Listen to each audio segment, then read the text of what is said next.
안녕하세요. 흥미로운 사연이 가득한 톡톡 사연입니다. 오늘도 세 가지의 이야기가 준비되어 있어요. 나가지 마시고 끝까지 집중해서 들어주시고요. 그럼 바로 이야기 시작해 보도록 하겠습니다.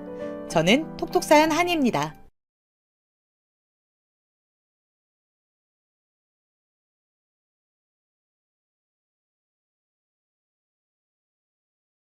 안녕하세요. 저는 서울에서 대기업을 다니고 있는 40대 남자입니다. 오늘은 제 인생에서 가장 충격적이고 믿을 수 없는 사건에 관해 제보하려고 합니다.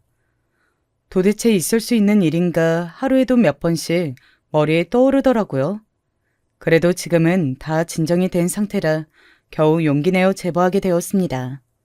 한동안 이 일 때문에 시간을 많이 뺏겼는데 이제는 괜찮아졌거든요. 주위에서도 제게 위로를 많이 해줘서 다행이었습니다. 여러분은 이런 일이 일어나지 않았으면 좋겠어요. 도대체 어떤 일이었는지 궁금하시죠? 그럼 바로 시작하겠습니다. 저는 지방에서 세탁소를 운영하시는 부모님 밑에서 태어나서 자랐습니다. 세탁소는 그냥 동네에 있는 작은 곳이었어요. 자식이라고는 저 하나뿐이라 부모님이 사랑을 듬뿍 주셨습니다. 할머니도 같이 모시고 살았는데 할머니 때문에 우리 어머니가 고생이 많으셨어요. 할머니는 옛날 사람이라 남아선호 사상이 매우 심했기 때문입니다. 아버지가 아무리 말려도 할머니는 늘 본인 아들인 우리 아버지가 최고라고 생각했어요. 그래서 어머니는 늘 할머니께 구박을 받으셨습니다. 대놓고 힘든 일은 무조건 며느리인 우리 어머니에게 시키고 아버지가 부엌에 들어가기만 해도 할머니는 당장 내쫓으셨습니다. 게다가 우리 집은 제사도 되게 많았는데 그 제사를 하나부터 열까지 어머니가 다 챙기셨어요. 할머니는 아무것도 안 하면서 옆에서 못한다고 구박하기만 했죠. 어린 마음에 그런 할머니가 너무 미워서 엄마에게 욕하면 어머니는 본인은 다 괜찮다고 하셨습니다. 우리 어머니는 지금 생각해도 대단한 분이셨어요. 할머니가 그렇게 괴롭히는데도 매일 웃으면서 우리 할머니를 대하셨거든요. 아무리 뭐라 해도 상냥하게 할머니를 챙겼고 집안일도 어찌나 꼼꼼하게 하셨는지 모릅니다. 심지어 제가 고등학교 때는 할머니가 치매에 걸리셨는데 어머니는 아무 불평 불만도 없이 그런 할머니를 손수 챙기셨습니다. 병원에도 직접 모시고 다니고 치매에 걸린 할머니가 헛소리해도 다 웃으면서 받아주셨어요. 치매 증상이 심해지면서 할머니가 집 밖을 나가 돌아다니면 어머니가 다 데리러 가셨습니다. 돌아가시기 직전에 할머니는 집에서 온갖 사고를 다 치셨는데 그것도 어머니가 나서서 처리하셨어요. 오죽하면 동네 주민들이 그런 우리 엄마를 보고 하늘에서 내려온 날개 없는 천사라고 하실 정도였습니다. 제가 봐도 우리 어머니는 천성이 선하고 마음씨가 넓은 분이셨습니다. 세탁소를 운영하면서 단골도 매우 많았고 동네 주민들과도 사이가 좋았어요. 우리 집도 절대 넉넉한 편이 아니었는데 동네에 우리 집보다 형편이 어려운 집이 있으면 나서서 도와주셨습니다. 어머니는 이 험한 세상에서 서로 돕고 살아야 한다고 제게 나중에 돈을 많이 벌면 꼭 베풀고 살라고 하셨어요. 제가 분식집에 밥을 먹으러 가면 아주머니가 우리 어머니에게 받은 것이 많다고 공짜로 떡볶이를 주실 정도였습니다.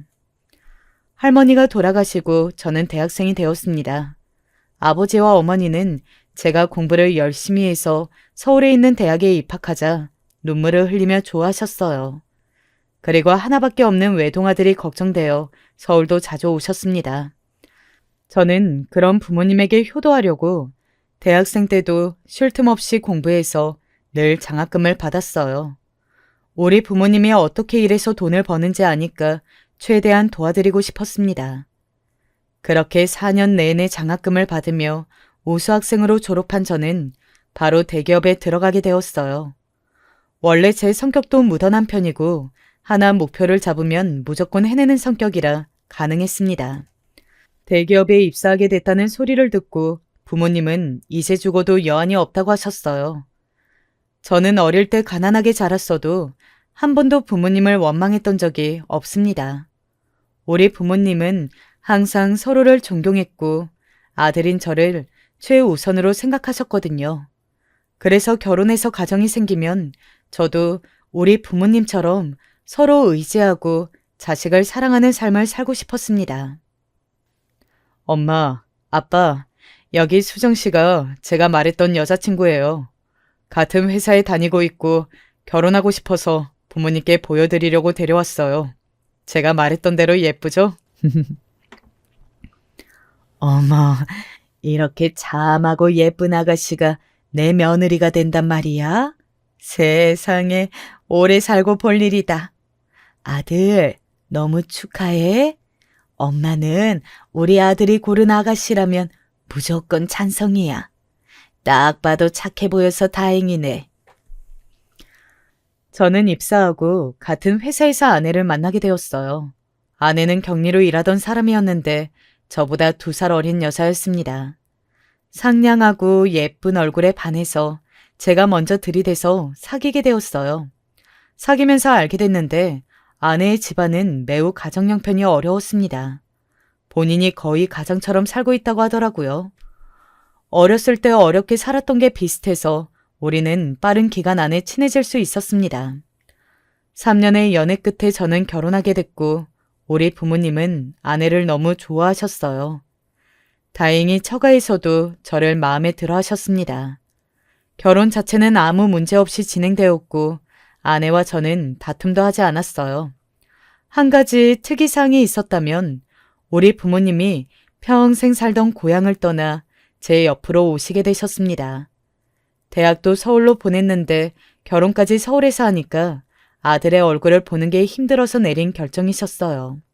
저는 부모님과 가깝게 살게 되면 오히려 좋아서 찬성이었습니다.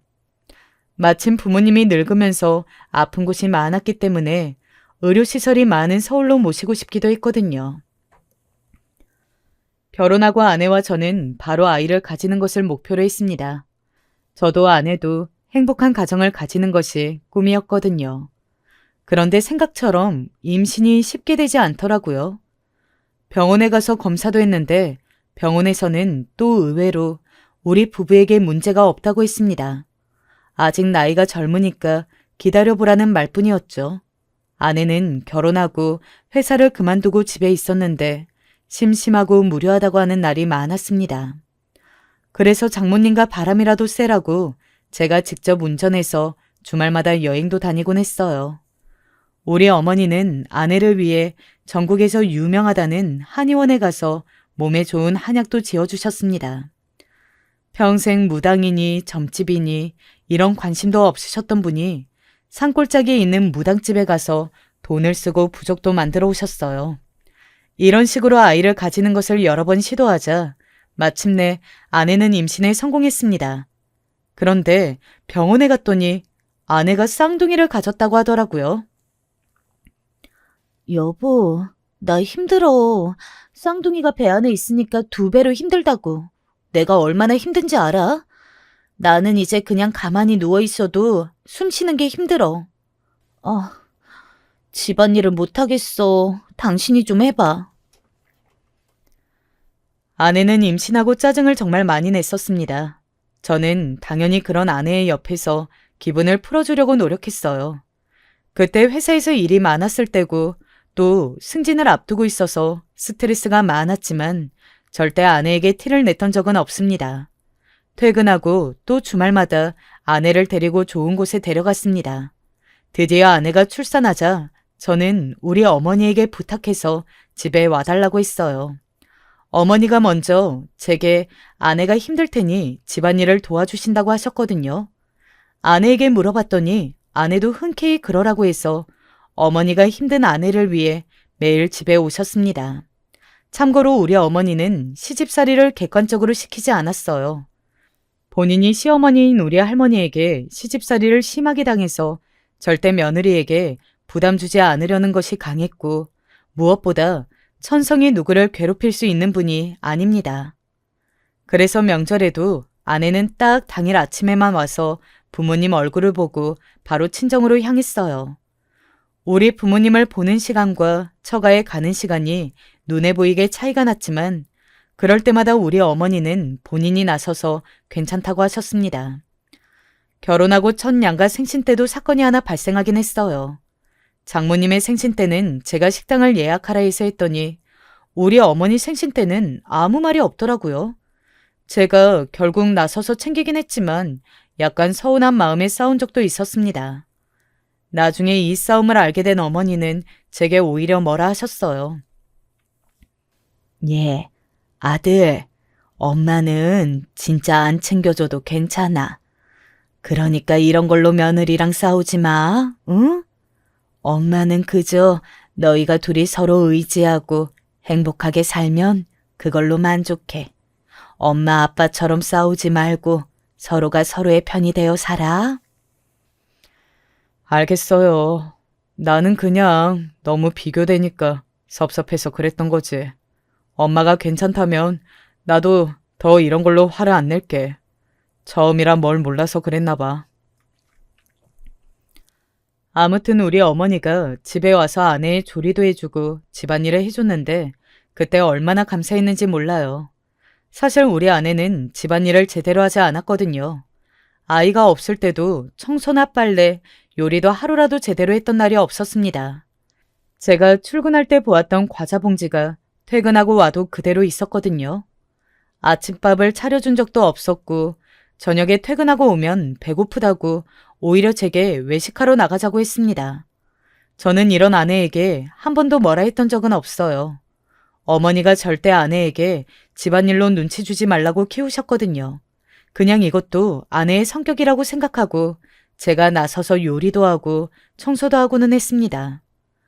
우리 어머니가 집에 오시니 집안은 비교가 안 될 정도로 깨끗해졌어요. 화장실도 예전처럼 더럽지 않았고 거실도 깨끗했습니다. 제일 좋았던 것은 바로 요리였어요. 우리 엄마지만 음식 솜씨는 객관적으로 아주 훌륭하시거든요. 엄마가 집에 오셔서 매일 맛있는 밥과 국, 반찬까지 다 만드셔서 냉장고에 넣어주셨습니다. 그리고 우리 부부에게 저녁에 편하게 있으라고 제가 퇴근하고 오면 밥도 드시지 않고 집으로 가셨어요. 아내는 우리 엄마가 집에 오니 너무 편하다고 좋아했습니다. 저는 그런 엄마에게 고마우면서도 미안한 마음이 들어 용돈을 따로 챙겨주었죠. 하지만 엄마는 제가 돈을 드리면 절대 받지 않으셨습니다. 억지로 손에 주면 그 돈으로 아이들 옷을 사오셨어요. 쌍둥이를 키우면 진짜 정신이 하나도 없는데 엄마는 그런 쌍둥이들을 혼자 슈퍼우먼처럼 다 돌보셨습니다. 심지어 예방접종도 혼자 그 2명의 아기들을 데리고 가서 맞추고 오셨어요. 제가 일하고 집에 늦게 오는 날에는 힘든 아내를 위해 손수 아이들 저녁 분유도 먹이고 재우기까지 하셨습니다. 주변을 둘러봐도 우리 어머니처럼 며느리에게 잘해주는 분이 없으셨습니다. 그러다 사건이 하나 발생하게 되었습니다. 바로 우리 아버지가 위암에 걸리셔서 항암 치료를 시작하게 되었거든요. 아빠가 병원에 다니자 어머니는 자연스럽게 우리 집에 오는 날이 많지 않으셨습니다. 아빠를 직접 모시고 병원에 다니셨거든요. 그렇게 병간호하는 것도 바쁠 텐데 와중에 우리 부부에게 준다고 반찬도 많이 만들어서 집 앞에 두고 가셨습니다. 저는 평생 가족을 위해 희생하고 성실하게 일한 아빠가 아픈 것이 너무 슬펐어요. 아버지는 2년의 투병 끝에 그만 하늘로 가게 되었습니다. 아버지가 돌아가시고 어머니는 혼자 정말 많이 슬퍼하셨고 외로워하셨어요. 두 분이 워낙 사이가 좋아서 특히 더 힘들어하셨습니다. 웬만하면 힘들다는 소리를 절대 안 하는 우리 엄마가 힘들다고 말할 정도였거든요. 저는 일하느라 너무 바빠서 시간을 낼 수가 없었습니다. 주말에 겨우 쉬다가도 회사에 급하게 처리해야 하는 상황이 오면 출근해야 했어요. 제가 이렇게 열심히 일에 미쳐 살았던 이유는 바로 우리 아내와 쌍둥이들을 행복하게 키우고 싶어서였습니다. 지금 회사에서 인정받아야 나중에 우리가 조금이라도 더 편하게 살 수 있으니까요. 그러면서 아빠와 아들의 역할에도 최선을 다하려고 노력했습니다. 한편 이런 저를 아내가 위로해주며 응원해 주었어요. 여보, 당신은 힘드니까 그냥 내가 어머니 모시고 우리 엄마랑 같이 제주도에 다녀올게. 아이들도 데리고 갈 테니까 당신은 그냥 집에 있어. 평일에 일하느라 바쁜데 언제 우리를 따라와. 어머니도 아버님 돌아가시고 많이 외로워하시잖아. 내가 다 알아서 할게. 당신은 신경 쓰지 마. 뭐? 여보, 내가 진짜 너무 미안하고 고마워. 비용은 다 내 카드로 결제하면 돼. 이번에 출장 가면 출장비도 두둑하게 나온다고 했거든. 당신이 우리 엄마까지 챙겨서 제주도에 가니까 내가 출장 가서 돈 많이 벌어올게. 우리 엄마도 데리고 가줘서 고마워. 아내는 외로움을 타는 우리 엄마를 본인이 나서서 챙겨주었어요. 쌍둥이를 출산했을 때 엄마가 도와주셨던 것에 대한 보답이라고 하더라고요. 저는 이런 아내의 마음씨에 크게 감사함을 느꼈습니다. 그래서 무리해서 출장도 많이 다니고 코피를 흘리며 야근까지 하면서 돈을 벌었어요. 몸이 부러진 것처럼 힘들고 회사에서 너무 무리하지 말라는 소리까지 들었지만 힘들면서도 행복했습니다. 제가 열심히 일해서 돈을 벌면 그 돈으로 아내가 우리 엄마까지 챙겨주니까 고마웠죠. 저도 그런 아내에게 고마워서 퇴근하고 집에 오면 빨리 쉬고 싶은데 밀린 집안일도 하고 아이들도 최대한 돌봐주었습니다. 아내가 힘들까봐 엄마에게 연락해서 반찬 만드는 법도 물어봐서 직접 요리도 해놓곤 했어요. 분리수거나 설거지 같은 것도 제가 나서서 했습니다. 절대 불만이 있거나 그러진 않았어요. 아내가 평소에 스트레스 받을까봐 주말이 되면 없는 시간을 쪼개서 여행도 다녔습니다. 너무 힘들고 자고 싶고 쉬고 싶었지만 아내를 위해 희생했어요. 이런 도중에 아내의 친정에서 문제가 하나 생겼습니다. 바로 아내의 오빠의 문제였어요. 듣기로 사업한다고 했었던 것 같은데 그 사업이 망했는지 아내가 울면서 빚쟁이들이 처가에 찾아온다고 하더라고요. 저도 아내의 친정에 돈을 보내주고 싶었는데 아이들이 쌍둥이라 남는 돈이 별로 없었습니다. 그때 우리 어머니가 이 사정을 듣더니 아빠가 돌아가시고 받은 보험금을 우리에게 주셨어요. 너무 선뜻 주는 모습에 저는 죄책감이 가득했습니다. 하지만 결국 그 돈으로 겨우 처가의 빚쟁이들이 찾아오는 것을 막을 수 있었습니다. 아내는 도와주어 고맙다고 하더라고요. 이렇게 힘들 때 서로 돕는 것이 가족이라고 우리 어머니는 돈이 하나도 아깝지 않다고 하셨어요. 그래서 아버지 보험금인데 어머니가 쓸 돈은 있냐고 묻자 살면서 돈을 아끼고 아껴서 본인 생활비 정도는 충분하다고 하셨습니다. 이런 어머니가 너무나도 존경스러웠어요. 제가 어릴 때 세탁소를 운영하셨다고 했잖아요. 그때부터 모은 통장이 아직도 있더라고요. 이런 어머니의 절약 정신을 본받고 싶었습니다. 아이들이 자라면서 아내와 우리 어머니가 갈등이 아예 없었던 것은 아닙니다. 언제 한 번은 이런 사건도 있었어요. 아내는 혼자 쌍둥이들을 육아하는 것을 매우 힘들어했습니다. 그런 아내를 위해 어머니가 편하게 아이들을 봐줄 테니 아내에게 외출하고 오라고 해주신 적이 되게 많아요. 그날도 어머니는 아침부터 오셔서 아내에게 자유롭게 시간을 보내고 오라고 하셨습니다. 퇴근하고 집에 오니 집안 분위기가 너무 별로더라고요. 저는 결국 어머니와 아내를 거실로 불러 한자리에 앉아 무슨 일이 있었는지 물었습니다. 아내는 혼자 씩씩거렸고 어머니는 제 눈치를 보다 말했어요. 너무 눈치를 많이 보는 모습에 가슴이 아플 지경이었습니다. 아들, 이걸 어떡하니? 내가 애들 데리고 놀이터에 갔다가 잠깐 전화 받는 사이에 둘이 그네를 타다 떨어졌어. 병원에 갔더니 다행히 타박상만 있고 심각한 수준은 아니라고 하긴 했는데. 어머니, 타박상이어도 지금 애들 얼굴에 피딱지가 있잖아요. 저는 오히려 어디 부러진 게 낫다고 말씀드릴 정도로 속상해요. 애들 얼굴이 이게 뭐예요? 아이들 얼굴 볼 때마다 속상해서 가슴이 찢어질 것 같아요. 미안하다. 내가 잘 봤어야 했는데 정말 면목이 없다. 그 찰나에 아이들이 떨어질 줄은 몰랐어. 위험하게 그냥 놔둬서 미안해. 아가, 화 풀으렴, 응? 어머니는 계속해서 아내에게 사과했는데 아내는 도저히 표정을 풀지 않았습니다. 어머니가 일부러 그런 것도 아니고 우리 애들을 봐주다가 일어난 일이라 저는 괜찮았어요. 또 원래 애들은 다치면서 크는 거라고 하잖아요. 그래서 어머니께 괜찮다고 하고 어머니를 집으로 보냈습니다. 아내에게 아무리 그래도 좋은 의도로 편하게 시간 보내라고 해주셨는데 서운하다고 말했더니 아내는 눈물을 보였습니다. 자기가 다른 것은 몰라도 애들 아픈 것에는 예민하다고 엉엉 울는데 그런 아내를 달래느라 얼마나 힘들었는지 몰라요. 어머니는 이후로 아이들의 안전에 유난히 예민하게 반응하셨습니다.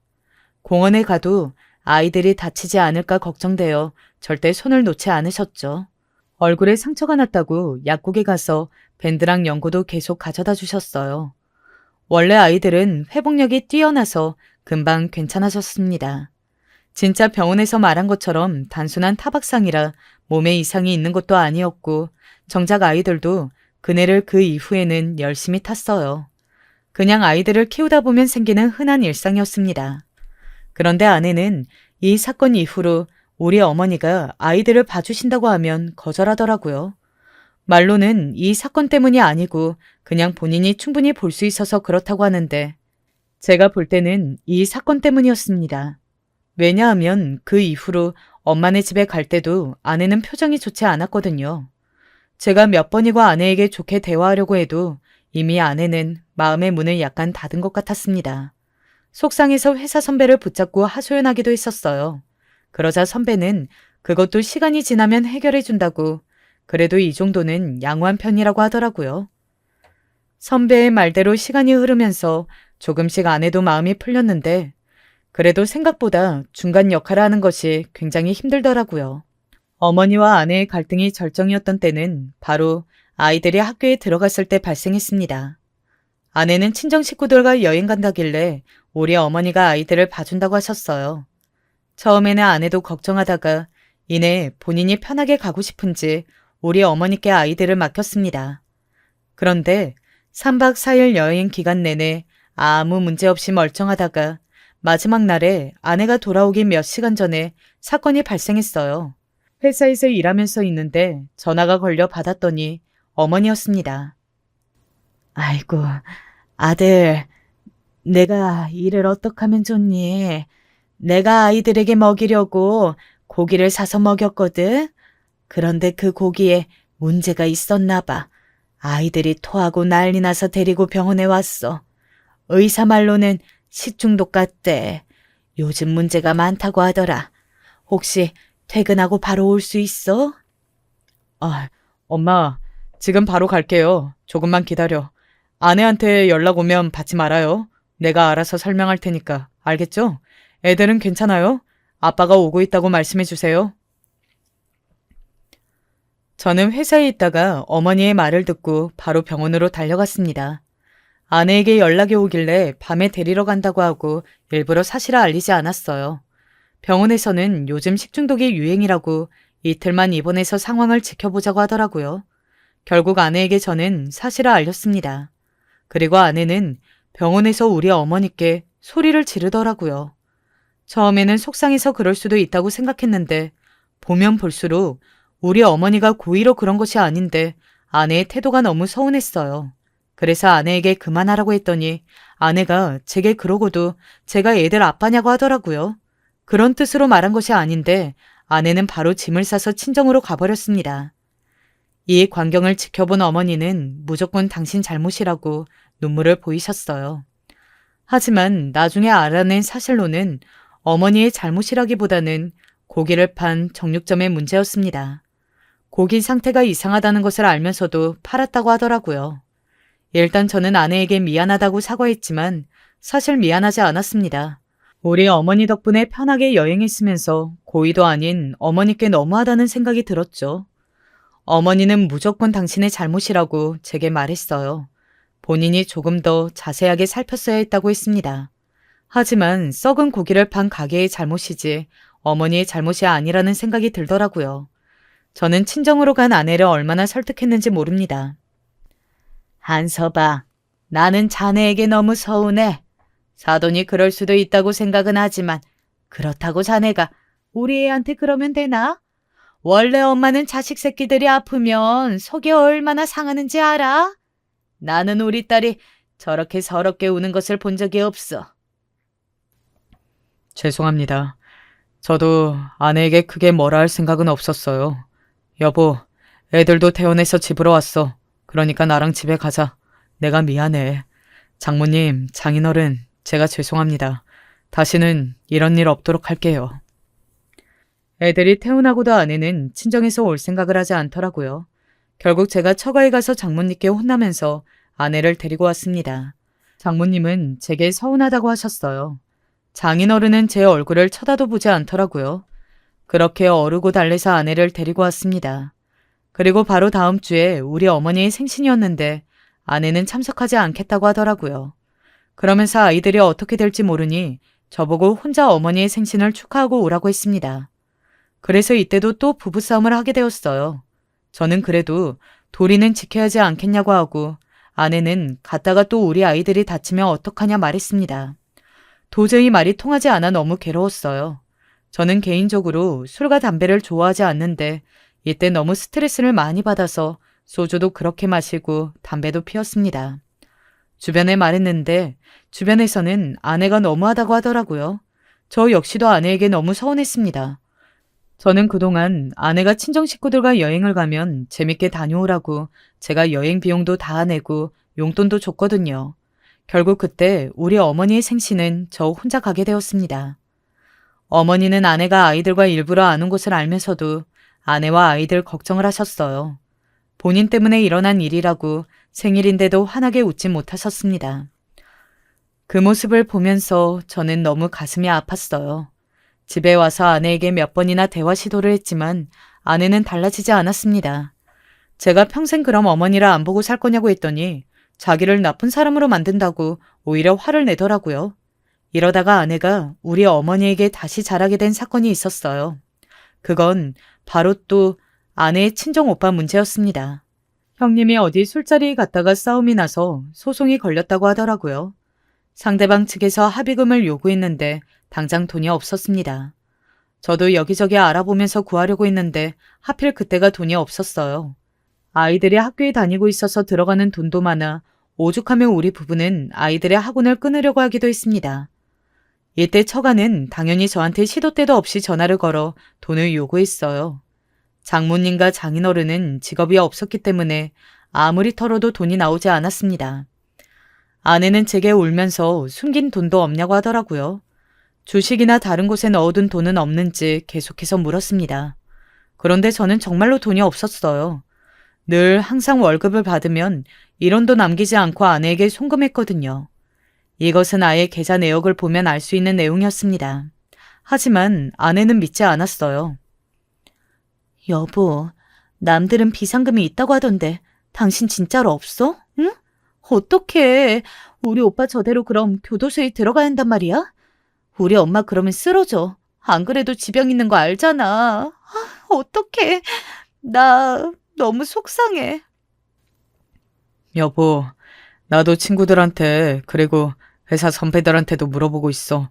그러니까 너무 울지 말고, 응? 일단 침착하게 기다려봐. 내가 어떻게든 해결할게. 아내에게 말은 저렇게 했지만 사실 저는 돈을 구할 구석이 없었습니다. 합의금이 무려 2천만 원이었거든요. 그 큰 돈을 도대체 누가 빌려주겠어요? 그것도 사유가 싸움 합의금이잖아요. 너무 괴로워서 스트레스로 인한 탈모까지 생기게 되었습니다. 아내가 밥도 안 먹고 울기만 해서 그걸 지켜보는 것도 괴로웠거든요. 그런 저를 어머니가 보더니 무슨 일이 있냐고 물어보셨습니다. 끝까지 어머니께는 말씀 안 드리려고 했는데 결국 너무 괴로워서 말하게 되었어요. 어머니는 왜 그런 말을 안 했냐고 오히려 화를 내더니 옷장에서 통장 하나를 꺼내셨습니다. 이런 일이 있을까봐 내가 평생 죽어라 모은 돈이야. 이걸로 빨리 해결해. 가서 새아가한테 주고 살다 보면 이런 일도 있다고 해. 알겠지? 아들, 원래 부부는 서로 돕고 사는 거야. 엄마, 저번에도 도와줬잖아요. 나는 항상 엄마한테 이렇게 도움만 받는 것 같아서 너무 미안해. 효도해야 하는데 엄마한테는 불효만 저지르는 것 같아서 속상하다고요. 저는 그런 어머니에게 너무 죄송해서 그만 눈물을 보이게 되었습니다. 어머니는 제가 우니까 당황하면서 당신이 오히려 도울 수 있어서 고맙다고 하더라고요. 그때가 식중독 사건 이후라서 어머니와 아내가 아직 서먹한 사이였거든요. 그런데도 아내의 친정일이라고 통장을 바로 준 것을 보고 저는 복잡한 마음이 들었습니다. 집에 가서 아내에게 엄마가 통장을 줬다고 하니 아내는 눈을 동그랗게 뜨더라고요. 제가 그래서 사람이라면 어머니께 가서 고맙다고 하라고 했어요. 한 번도 아니고 2번이나 아내의 친정을 위해 돈을 주셨으니까요. 그러자 아내는 알겠다고 말했고 실제로도 우리 어머니를 찾아가서 감사하다고 했습니다.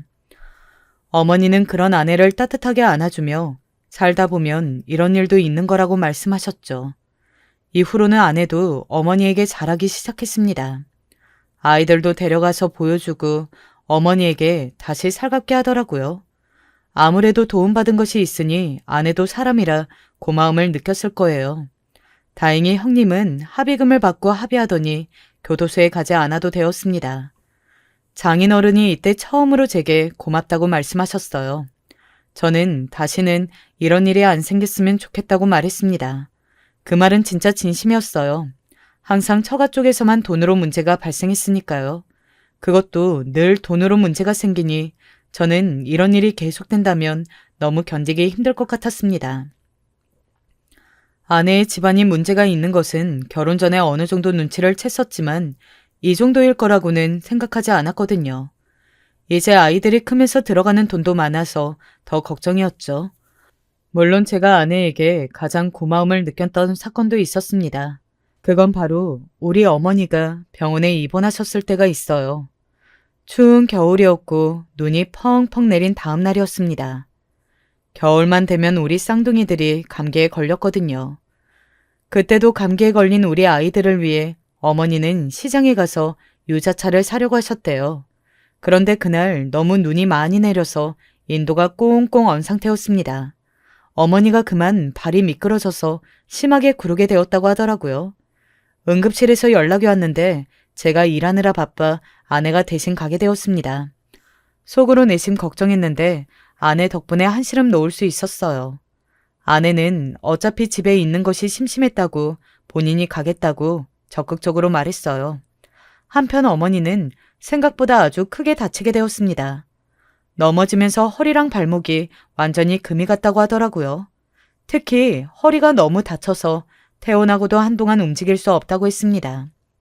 일단 큰 수술만 2번이 예정되어 있었어요.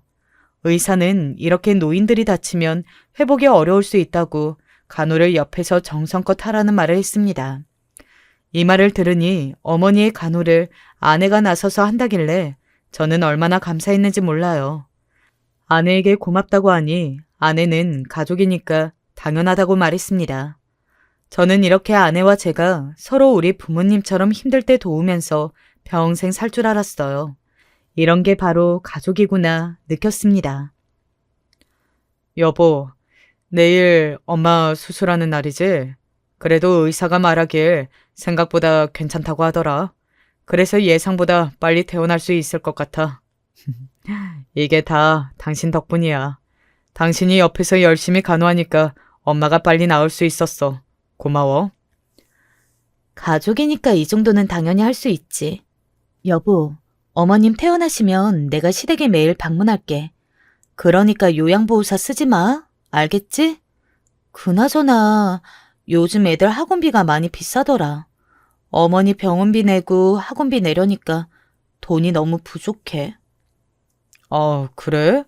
내가 다음 달에 보너스 나온다고 하던데 나오자마자 죄다 당신 계좌로 입금할게. 만약 급하면 카드로 할부 계산해. 해외 출장 갈 사람 물어보던데 내가 간다고 해야겠다. 해외 출장 가면 돈이 많이 나오잖아.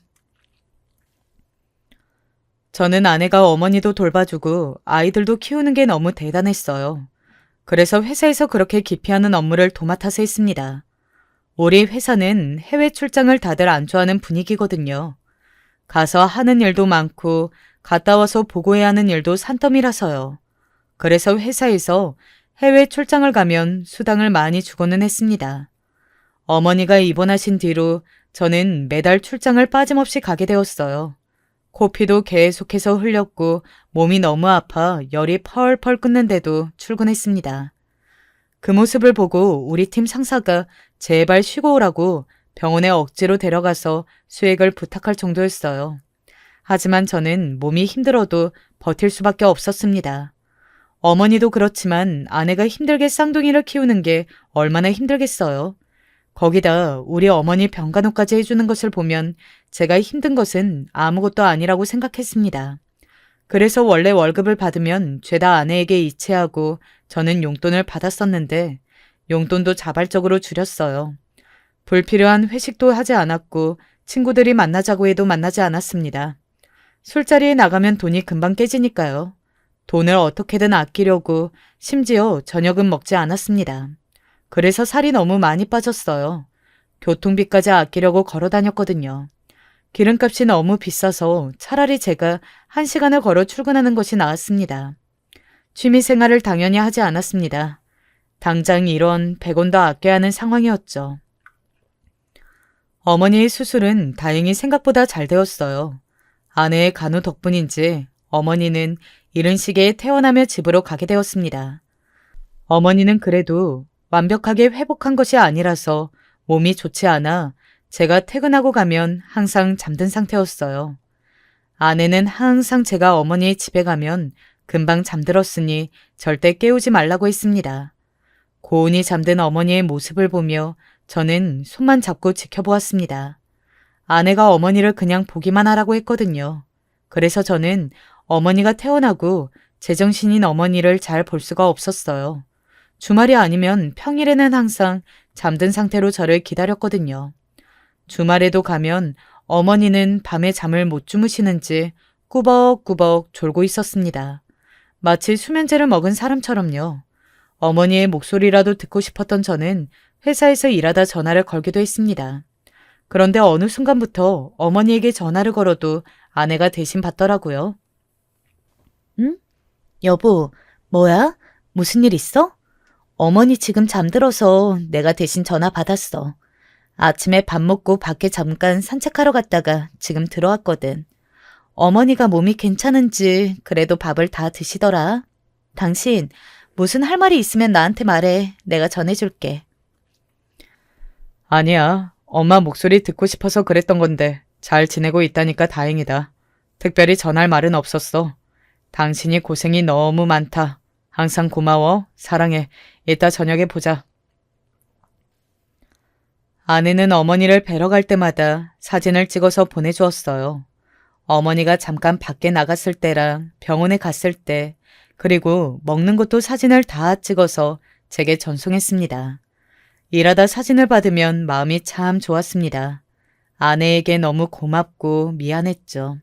그래서 아내가 씀씀이가 날이 갈수록 커져도 제가 더 일하려고 노력했습니다. 아내는 어머니를 간호하며 돈이 너무 많이 든다고 말했어요. 결국 저는 회사 일도 바빴는데 퇴근하고 부업으로 대리운전까지 하게 되었습니다. 몸이 너무 힘들어서 매일은 못했고 일주일에 2-3번 정도 했어요. 주말에도 몇 번 나가니까 한 달에 그래도 용돈 정도 돈이 모였습니다. 그 돈까지 아내에게 넘기니 아내는 수고했다고 하더라고요.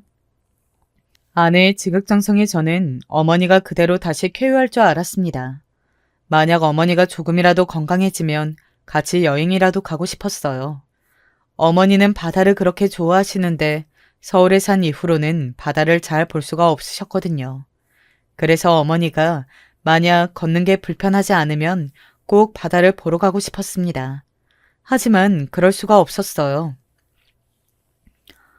어느 날 회사에서 일하고 있는데 아내에게 전화가 계속해서 오기 시작했습니다. 하필 그때가 너무 바빠서 정신없이 일하고 있었어요. 바쁜 도중 전화를 받았더니 아내가 믿기 힘든 소리를 하더라고요. 처음에는 제가 잘못 들은 줄 알았을 정도였습니다. 몇 번을 물어도 아내는 빨리 자기가 있는 곳으로 오라고 했어요. 진짜라고. 어머니 지금 돌아가셨어. 심폐소생술을 했는데도 이미 돌아가셨대. 여보, 어떡해? 어머니가 갑자기 왜 난간 아래로 떨어지셨을까? 어떡해. 나 미칠 것 같아. 빨리 여기로 와줘. 여보, 나 지금 회사에서 당장 갈게. 조금만 기다려. 내가 금방 도착하니까 일단 진정해봐. 의사가 절대 못 살린대? 아예 숨이 끊긴 거래? 기다려. 아내의 말에 저는 미친 듯이 달리기 시작했습니다. 병원에 갔더니 이미 어머니는 아내의 말대로 돌아가신 후였어요. 의사의 말로는 육교 밑에서 떨어지셨다는데 원래 안 그래도 허리가 안 좋아서 그대로 그 자리에서 돌아가셨다고 하더라고요. 저는 믿을 수가 없어서 경찰을 대동하고 CCTV까지 확인했습니다. 그런데 어머니는 정말로 본인이 육교 아래로 몸을 던졌더라고요. 저는 이 현실을 믿을 수가 없었습니다. 아버지가 돌아가셨을 때도 당연히 슬펐지만 그때는 대충 언제 돌아가실 줄 알고 있었거든요. 반면 어머니는 예상하지 못했던 일이었고 그게 스스로 목숨을 끊을 줄은 더 몰랐습니다. 하지만 아무리 봐도 어머니는 그 누구도 밀지 않았고 혼자 그 선택을 하신 거였어요. 장례식장에서 아내는 저보다 더 많이 울었습니다. 그런 아내를 보고 저는 그동안 수고했다고 제가 위로해 줄 정도였죠.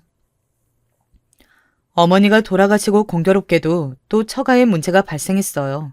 이번에는 장모님이 친 사고였습니다. 아내가 힘들게 말하길래 제가 어머니의 유품 정리만 끝내고 바로 돈을 송금해 주겠다고 했습니다.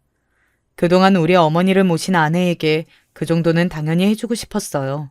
조금 무리였던 금액이었지만 대리운전으로 돈을 메꾸면 될 일이었습니다. 그리고 혼자 어머니가 살던 집에 가서 유품 정리를 혼자 하기 시작했어요. 가만히 집을 정리하는데 너무 속상해서 눈물이 계속해서 나오더라고요. 사진과 어머니가 좋아하셨던 옷들을 정리하면서 정말 많이 울었습니다. 그러다 어머니가 한동안 누워 계셨던 자리를 정리하는데 베개 밑에서 어떤 종이 하나를 발견했어요. 의아함을 가지고 그 종이를 봤더니 맨 위에 유서라는 글자가 있었습니다. 그걸 보고 심장이 매우 빨리 뛰기 시작했어요. 저는 어머니가 유서를 남길 줄은 몰랐거든요. 아내가 곧 오기로 했었기 때문에 저는 침착하게 유서를 읽기 시작했습니다. 그리고 그 유서를 다 읽고 저는 무작정 그 집을 나오게 되었어요. 믿을 수 없는 내용이 가득 적혀 있었거든요. 며느리가 너무 무섭다. 아들을 살리기 위해 내가 먼저 이 세상을 떠난다. 하늘에 있는 우리 남편이 너무 보고 싶다. 나는 졸리지도 않는데 자꾸 약을 먹으면 졸려서 아들에게 말하지도 못한다. 우리 아들은 빚이 많아 내가 민폐덩어리라고 한다. 아들아, 미안하다. 저는 유서의 내용을 보고 숨이 제대로 쉬어지지 않았습니다. 왜냐하면 저는 성격상 빚을 정말 많이 싫어해요. 우리 집에 아빠 빚 때문에 어렸을 때 힘들었던 기억이 있어서 웬만하면 대출도 잘 안 합니다. 그래서 제가 일부러 출장도 많이 다니고 대리운전까지 하면서 고생했던 거였어요. 집 대출이 조금 남아있긴 했는데 그건 어머니가 모르는 내용이었습니다. 게다가 집 대출은 금액이 많지도 않았어요. 무엇보다 제가 놀랐던 것은 바로 졸리지 않는데 자꾸 잠을 자게 된다는 내용이었습니다. 어머니는 제가 갈 때마다 잠든 상태였다고 했잖아요. 그리고 연락해도 늘 잠들어서 아내가 대신 받고는 했습니다.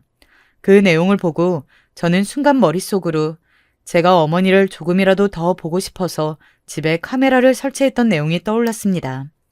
아내에게 말하려고 했는데 저도 일이 너무 바빠 카메라를 설치해놓고 따로 본 적이 없었거든요. 그래서 아내도 모르던 내용이었습니다. 바로 차로 달려가서 카메라 사용 설명서를 찾아내서 휴대폰으로 보게 되었습니다.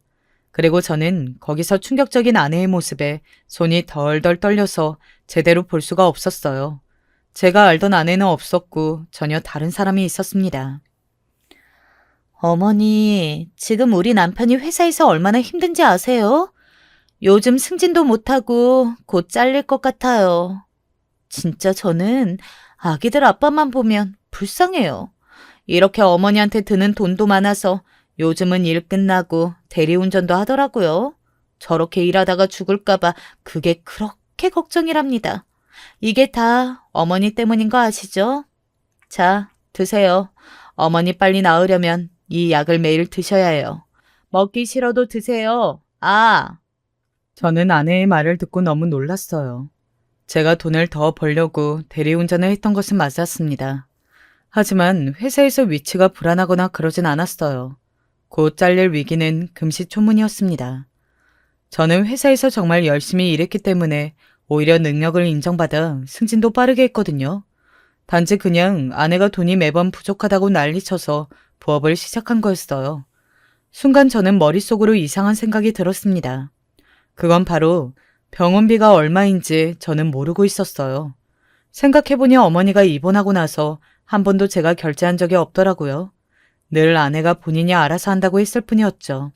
그래서 정확히 얼마 드는지도 몰랐고 늘 아내에게 돈을 벌어 가져다 주기만 했었습니다. 운전해서 병원으로 향하면서 손이 너무 떨리고 땀이 흐르기 시작했어요. 평소에 제게 어머니 상태를 말하면서 아내는 저런 말을 했던 적이 없었거든요. 병원에 도착해서 원무과의 사망신고 때문에 서류를 떼려왔다고 하니 친절하게 그동안 얼마 냈는지 다 알려주더라고요. 저기, 돈이 이게 끝인가요? 더 추가로 냈거나 그런 것은 없나요? 이상하다. 제가 생각했던 금액보다 너무 적어서요. 그 금액 맞아요. 워낙 보호자분이 보험 든 것도 많으셔서 많이 감액됐어요. 나중에 집에 가셨을 때는 약간만 들었을 텐데 사실 환자분이 약도 얼마 안 타셨거든요. 그 금액 확실해요? 저는 금액을 보고 너무 놀라 몇 번이고 직원에게 물어봤습니다. 왜냐하면 아내가 말했던 금액보다 훨씬 적었거든요. 심장이 쿵쾅거리고 숨을 쉬기 힘들어졌습니다. 이게 도대체 무슨 일인가 싶었어요.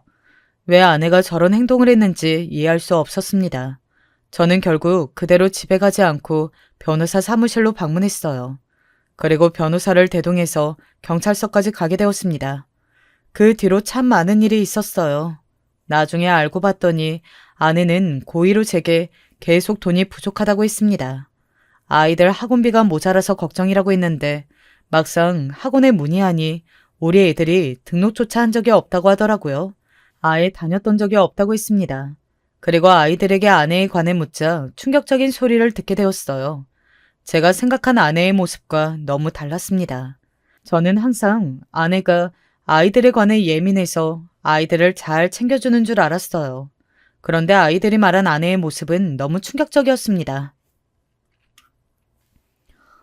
엄마는 항상 아빠가 물어보면 학원에 다니라고 얘기하랬어. 그런데 아빠, 우리 집은 왜 가난해? 엄마가 맨날 우리 집은 돈이 없대.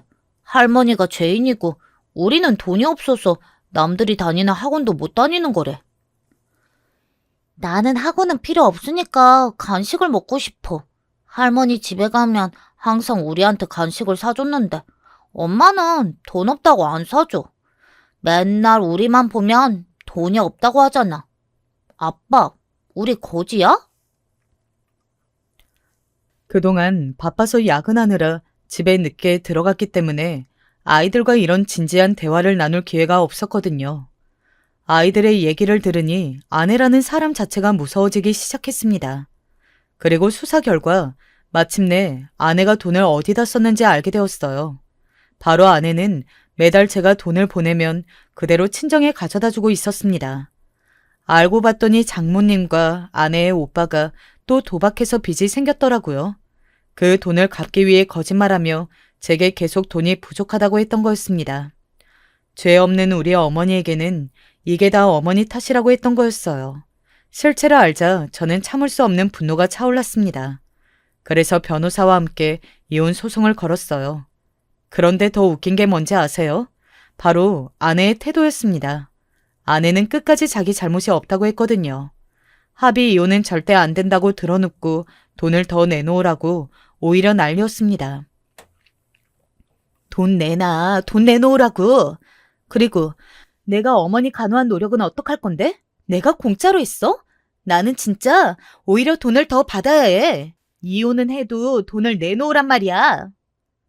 조용히 해. 당신, 우리 엄마한테 왜 수면제 억지로 사서 먹였어? 우리 엄마가 한 번도 잠자는 문제로 골치 아팠던 적이 없다고 하던데 왜 그랬어? 왜 그랬냐고? 당신은 살인자야. 이혼이 끝이 아니야. 이혼하고 내가 깜빵에 쳐넣을 거니까. 수사하며 알게 됐던 가장 끔찍한 사실은 바로 수면제였습니다.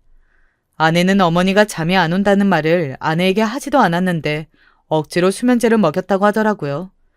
그래서 제가 어머니를 보러 가거나 전화했을 때도 연락할 수 없던 거였습니다. 이 사실을 알고 저는 아내가 너무 끔찍했어요. 결국 변호사와 함께 소송으로 이혼까지 갈 수 있었습니다. 이혼하고 아내는 물론이고 저가 식구들에게 연락이 아주 많이 왔어요. 하지만 다 차단하고 아이들을 데리고 이사까지 가게 되었습니다. 한동안 이혼 후에 너무 인생에 회의감이 들었어요. 무엇보다 제대로 저랑 대화도 못 해보고 죽은 우리 엄마가 너무 보고 싶더라고요.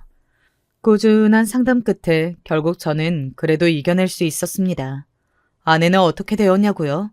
아내와 아내의 오빠인 형님까지 죄다 교도소에 들어갔어요. 다들 죄를 얼마나 짓고 살았던 건지 웃기지도 않았습니다. 장모님은 빚쟁이가 되었다고 제게 어떡하냐고 묻더라고요. 저는 이제 알아서 하라고 하고 연락 자체를 끊었습니다.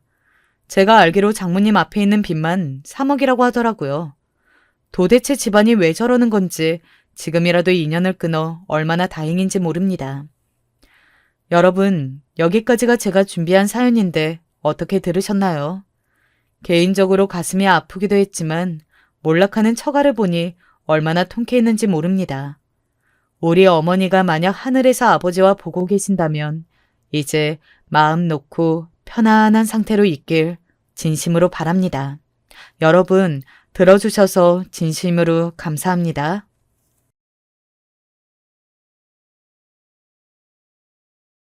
안녕하세요. 저는 50대에 가까운 남성입니다. 요즘 들어 바깥 상황이 더 뒤숭숭해지고 있죠. 워낙 상황이 좋지 않아서 바깥 출입을 함부로 하기도 겁나서 평소 취미를 붙이고 있던 아웃도어 운동들도 하지 못하는 바람에 계속 사연 유튜브를 듣고 있습니다. 그러다 보니 제 이야기도 한 번쯤 들어봐 주셨으면 좋겠다는 생각이 들어서 이렇게 써보려고 합니다. 저는 지방 소도시에서 태어나고 자랐습니다. 당시 저희 집은 아버지와 어머니 밑에 저와 제 동생이 있었죠. 동생과 저는 3살 차이였는데 우위가 상당히 좋은 편이었어요. 아버지는 회사에 다녔고 어머니는 가정주부였고요. 아버지는 중소기업에 다니셨는데 그리 벌이가 좋진 못하셨습니다. 그래도 지방 소도시에서 저희 4가족이 소박하게 살기에 그리 모자란 편은 아니었죠. 당시에는 저희가 학교에 가더라도 지금 아이들처럼 학원을 엄청나게 다니거나 과외하는 것이 당연하다고 여겨지진 않았으니까요. 친구들의 얘기를 들어보면 그때쯤에도 서울에서는 당연히 학원이나 과외를 했다고 하던데 저희 동네는 그렇지 않았습니다. 그러니 다행히도 시원찮은 월급으로도 아이들을 기르기가 그리 힘들지 않았던 거였죠. 어머니도 그 당시에는 행복하게 지내셨습니다. 퇴근해서 들어오는 남편의 옷을 받아주고 식탁을 차리면 식구들이 와서 서로 대화를 하며 먹고 그런 것들이 소소한 행복이었으니까요. 저희도 당연히 든든한 아버지와 다정한 어머니 밑에서 행복하게 잘 자라났습니다. 아이들에게 그 이상으로 필요한 것은 사실 없지 않습니까? 그런데 우리 식구 중 단 한 명, 아버지만은 그 생활이 그리 마음에 차지 않았던 것 같습니다. 아버지는 중소기업에 비전이 없다고 판단하셨고 여기에서 좀 더 벌어야 우리 가족들의 생활이 피할 수 있다고 생각하셨죠. 그러던 어느 날 밤 안방에서 어머니와 아버지의 목소리가 높아졌습니다. 회사를 그만두다니 여보? 퇴직금 받았어. 걱정 마. 내가 사업해서 보란 듯이 잘 나갈 거니까. 그렇잖아도 친구가 좋은 아이템을 들고 있단 말이야. 아버지는 자신감 넘치는 목소리로 말씀하셨어요. 하지만 어머니는 걱정으로 가득한 목소리였죠. 하지만 아직 애들도 어린데 그러다가 실패하면 어쩌려고요. 실패 안 해. 실패를 왜 해? 내가 그렇게밖에 안 보여? 당신이 걱정하는 그런 일 안 일어나. 걱정하지 마. 내 동창 친구, 걔가 이분이야 아주 잘 알아. 아버지는 어머니의 걱정을 쓸데없는 것으로 치부했습니다. 이렇게 벌어선 애들 대학 보내기도 힘들어. 구질구질하게 살고 싶지 않아. 아버지의 사업 결심에 대해 어머니는 걱정이 한가득이었죠. 그리고 당연하게도 그 걱정은 현실화가 되었어요. 아버지는 평생 중소기업 직원으로만 살아온 분이었습니다. 당연히 사업에 대해 별다르게 아는 바도 없었고 그저 욕심만 앞서는 상황이었어요. 동창 친구의 꿰매에 넘어가 투자를 했는데 결과는 실패였습니다. 아버지는 매달 들어오는 월급도 없는 상황에서 그나마 받았던 퇴직금과 모아놓았던 저축마저 완전히 날리셨습니다. 어머니는 완전 당황하셨습니다. 결혼 후 믿거라 하며 살아온 남편이 이렇게 갑작스럽게 사업에 뛰어들어 실패하고 간신히 한 칸 마련한 집마저 넘어갈 위기에 처했으니까요. 아버지는 친구마저 돈을 횡령하고 달아났다는 사실을 깨닫고 술을 드시기 시작했죠. 어머니는 아버지가 일하지도 않고 술만 드시자 어머니 본인이라도 일을 해야겠다고 생각했는지 저희를 집에 두고서 동네 식당에 나가셨습니다. 멀쩡했던 가정주부가 갑자기 나가서 험한 일을 하려니 부끄러워 어쩔 줄 몰라 하셨지만 그때는 수가 없었던 것 같습니다. 그러나 어머니가 식당을 나가게 된 지 얼마 지나지 않아 불행히도 교통사고가 났습니다. 식당에 나가시던 어머니가 가는 길에 뺑소니를 당하셨고 그 자리에서 돌아가셨죠. 응급실로 옮길 만한 여유도 없었습니다. 아버지는 그 소식을 듣고 허겁지겁 어머니를 쫓아 병원을 가셨지만 결국 늦어버렸고 절망한 나머지 저희를 두고 어딘가로 사라지셨어요. 행방불명이 되어서 어디로 가셨는지 알 수도 없었습니다. 저희는 그래서 고아원에 가게 되었어요. 그때 당시 저희가 아직 어렸습니다. 저는 중3, 동생은 초등학교 6학년. 어렸지만 그래도 제가 형이라서 동생을 많이 챙겼습니다. 동생은 아직 초등학생이라 정확하게 아버지가 왜 그렇게 고통을 받았고 어머니가 왜 이렇게 힘드셨는지를 몰랐어요. 동생은 그저 우리가 갑자기 가난해졌고 그래서 힘든 거라고만 생각했죠. 형, 우리 가난해서 이렇게 된 거지. 엄마 돌아가신 것도, 아버지 사라지신 것도. 그런 거 아니야. 나중에, 아주 나중에 형이 따로 이야기해줄게. 지금은 생각하지 마. 저는 동생이 너무 심적으로 고통받지 않기를 바라서 부모님에 대한 정확한 얘기는 나중에 해주려고 했습니다. 그저 아버지의 친구가 사기를 쳐서 그런 거라고만 알려주었죠. 우리는 고아원에서도 서로 의지하면서 지내서 그래도 별다른 사고 없이 무사히 커나갈 수 있었어요. 저는 먼저 고등학교를 졸업해서 취업했고 돈을 열심히 벌었습니다. 공장에서 일하면서도 대학에 진학해서 떵떵거리고 살 동생을 생각하면 피로가 쌓이지 않는 것처럼 느껴졌죠. 성인이 되면서 고아원에서 나와 살면서 간혹 동생을 보러 갔는데 그때마다 동생은 세상에 믿을 사람이 저밖에 없다는 것처럼 뛰어나와서 눈물이 글썽거리는 눈으로 저를 쳐다봤습니다. 그때마다 얼마나 가슴이 아프던지요. 공부 열심히 해. 형이 등록금 열심히 벌어놓을 테니까 돈 걱정은 하지 말고 공부 잘해서 대학 가자. 아니야, 형. 나 대학 안 갈 거야. 무슨 소리야 그게. 너 공부 잘하잖아. 이번에도 반에서 5등 안에 들었잖아. 맞아. 그렇긴 하지만 공부한다고 해서 돈 벌 수 없잖아. 난 꼭 나가서 돈을 벌 거야. 동생은 확고하게 그렇게 말을 하곤 했습니다. 모든 행복이 돈에 달려있다고 믿는 것만 같았죠. 동생의 그러한 말과 행동이 저는 너무나 가슴이 아팠는데 과거의 상처가 그대로 보이는 것 같았어요.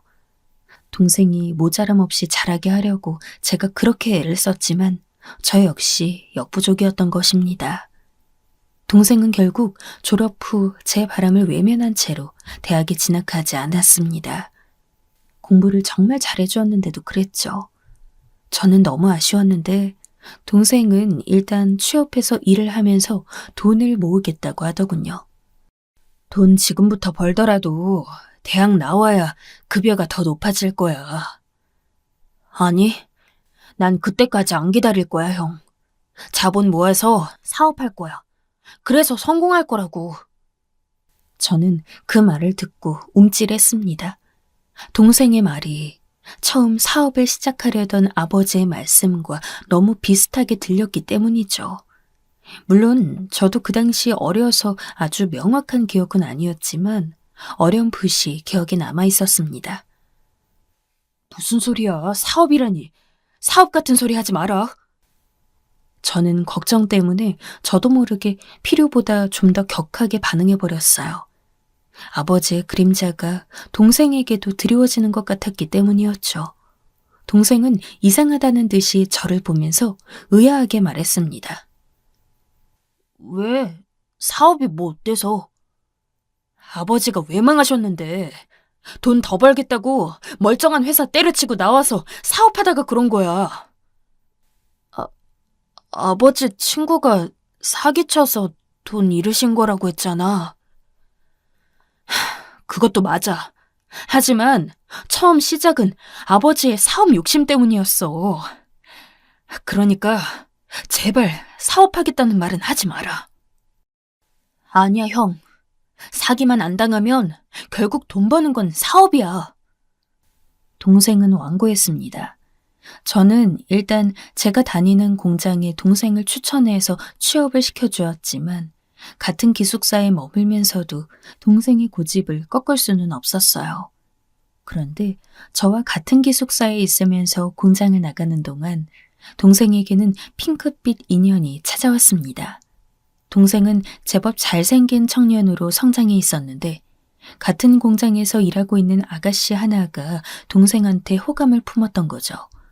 그 아가씨는 동생보다 1살 연상이었고 이 공장에서 이미 2년째 일하고 있는 성실한 아가씨였기에 저도 대환영이었습니다.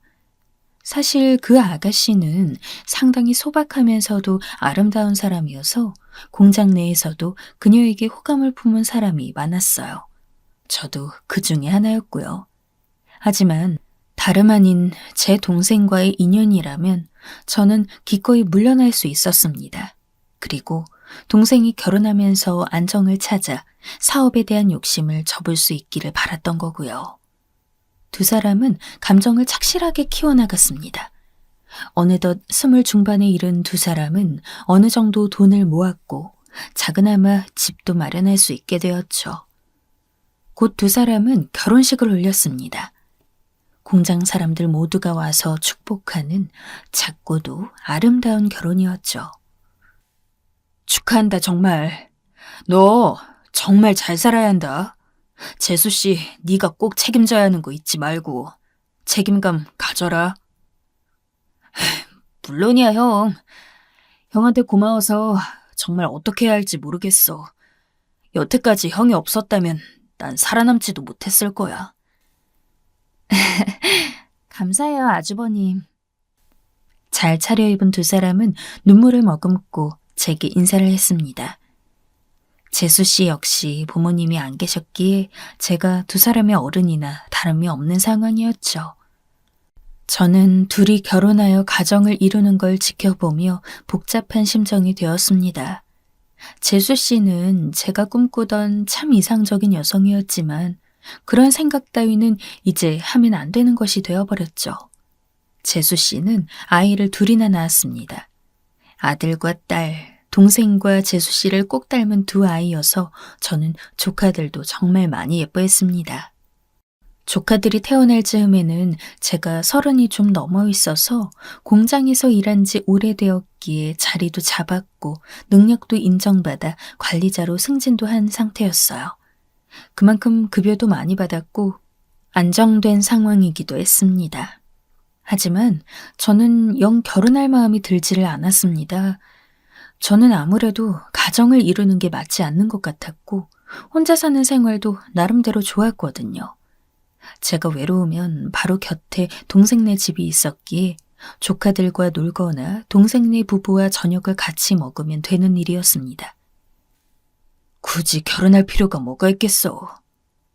그래서 저는 결혼을 하지 않은 채로 세월이 흘렀습니다. 동생은 제게 왜 결혼을 하지 않느냐며 간혹 걱정 어린 말을 하곤 했지만 그렇다고 없던 인연이 갑자기 나타나는 것은 아니었으니까요. 재수 씨도 저를 걱정스럽게 바라보며 본인의 친구를 소개시켜주거나 했지만 모두 좋은 사람들이었는데도 저와는 인연이 아니었습니다. 그러던 어느 날 동생이 30 초반이 되고 조카들이 5살이 되었을 무렵이었어요. 동생은 드디어 자금이 충분히 모였다며 갑자기 공장을 그만두었죠. 저는 그동안 동생이 사업에 대한 열망을 잊고 있었다고 여겨 안심하고 있었는데 갑자기 들려온 사직 소식에 너무 놀랐습니다.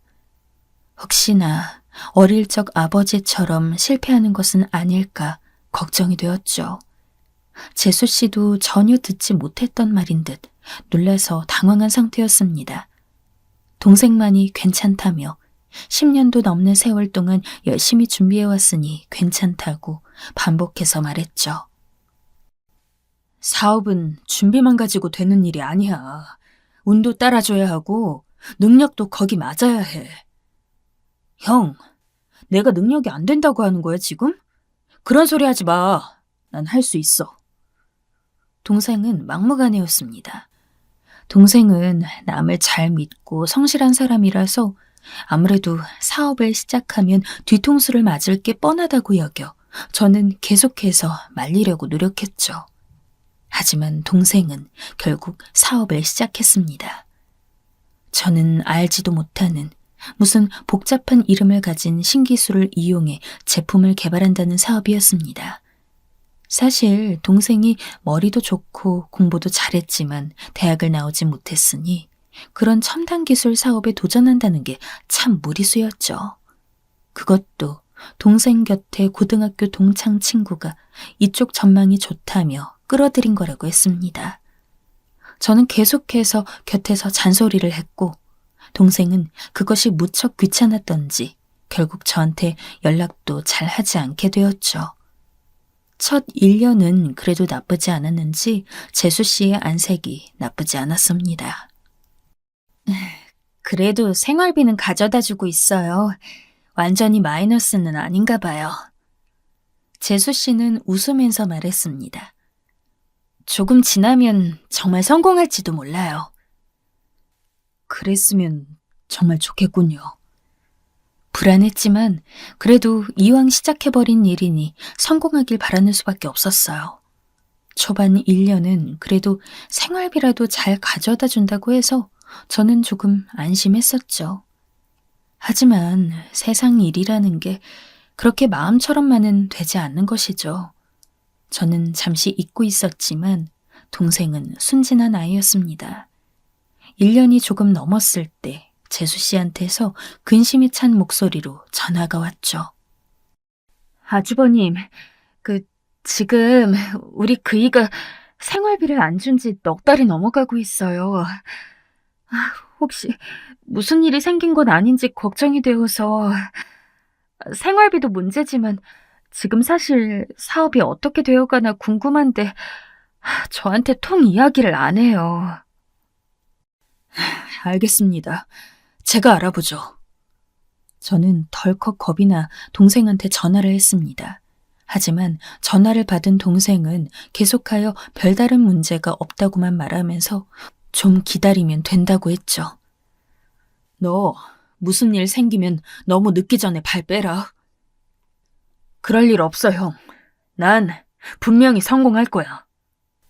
하지만 그 성공할 거라는 말이 과거와는 다르게 악에 받쳐 있었습니다. 저는 너무 걱정됐지만 제가 뭘 어떻게 해줄 수가 없었죠. 그렇게 또 거의 1년 가까이 지나갔습니다. 그 사이 재수 씨는 생활비를 주지 않자 걱정이 되어 너무 형편없이 말라버렸고, 저는 걱정이 되어 몰래 재수 씨네 생활비를 제가 준비하여 주기도 했죠. 동생은 마치 도박에 빠지기라도 한 것처럼 사업에 몰두하여 가족을 돌아보질 않았습니다. 그래도 저렇게 열심히 하고 있으니 분명히 뭔가 성과가 있으리라고 생각하면서 믿고 기다리는 수밖에 없었죠. 그러나 그 끝에 기다린 것은 슬픈 소식이었습니다. 어느 날 재수 씨한테서 다급한 목소리로 또 연락이 왔죠. 아주버님, 지금 저희 집에 압류 들어왔어요. 세상에, 이거 어떡해. 압류요? 사람들이 막 빨간 딱지 붙이고 있어요. 어떡하죠? 재수 씨가 당황하고 두려움에 질려서 우는 목소리가 들려왔습니다. 전화 너머로 조카들이 우는 소리도 들려왔죠. 재수 씨, 일단 저희 집으로 가 있으세요. 거기 있지 말고. 지금 애들 아빠 연락이 안 돼요. 대체 이 사람 어디 간 걸까요? 저 어떻게 하면 좋죠? 재수 씨, 애들 데리고 빨리 저희 집으로 가세요. 저는 저희 집 비밀번호를 알려주고 회사에 반차를 낸 뒤 재빠르게 집으로 향했습니다. 집에서 재수 씨는 눈물에 젖은 채로 아이들과 더불어 저를 기다리고 있더군요. 집이 가까워서 그나마 걸어서 올 수 있어 다행이었습니다. 저는 동생에게 계속해서 연락을 시도했지만 통화는 되지 않았습니다. 대체 어떻게 된 건지, 진행 상황이라도 알려줘야 우리가 대책을 세울 텐데 전혀 연락이 되지 않아 조바심이 났죠. 그런데 며칠 뒤 경찰에서 전화가 왔습니다. 전화를 받은 재수 씨는 이야기를 듣더니 그대로 기절해버렸죠. 제가 전화를 넘겨봤자 경찰이 수화기 너머에서 한숨을 쉬더군요. 여보세요? 저 김철수 형입니다. 어떻게 된 거죠? 그러시군요. 다름이 아니라 김철수 씨 회사 근처 저수지에서 발견됐습니다. 스스로 목숨을 끊은 것으로 추정이 되고 있고요. 경찰이 몇 가지 이야기를 더 했지만 귓속으로 들어오지 않았습니다. 제 곁에서 재수 씨는 반쯤 정신을 잃은 채로 신음하고 있었고, 저희 집 방 안에는 어린 조카들이 영문도 모르는 채로 해맑게 놀고 있었죠. 저는 저라도 정신을 차려야겠다 싶어서 이를 악문 채로 경찰에 찾아가고 여러 가지 동생에 대해 알아보았습니다.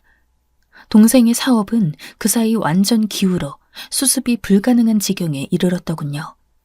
동생은 어떻게든 사업을 살려보려 했지만 동업자였던 친구가 오히려 자신의 빚을 동생에게 덮어씌우고 도망가는 바람에 아무것도 하지 못한 채로 극단적인 선택을 한 상황이었습니다.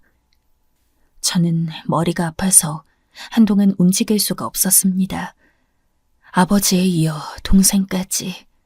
우리 집은 대체 무슨 저주를 받았기에 이렇게 대를 이어서 불행한 일을 겪나 싶었죠. 동생은 정말 착하고 똑똑한 아이였지만 사업 실패로 인한 불운은 피해갈 수가 없었던 겁니다. 우리 어떡하죠? 저희 애들이랑 저랑 어떻게 하죠?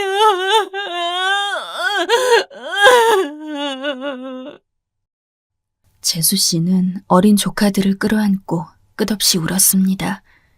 마치 어머니가 아버지의 사업 실패 이후 저희들을 안고 울었던 것처럼요. 동생이 죽었으니 재수 씨의 절망은 그보다도 더 깊었죠.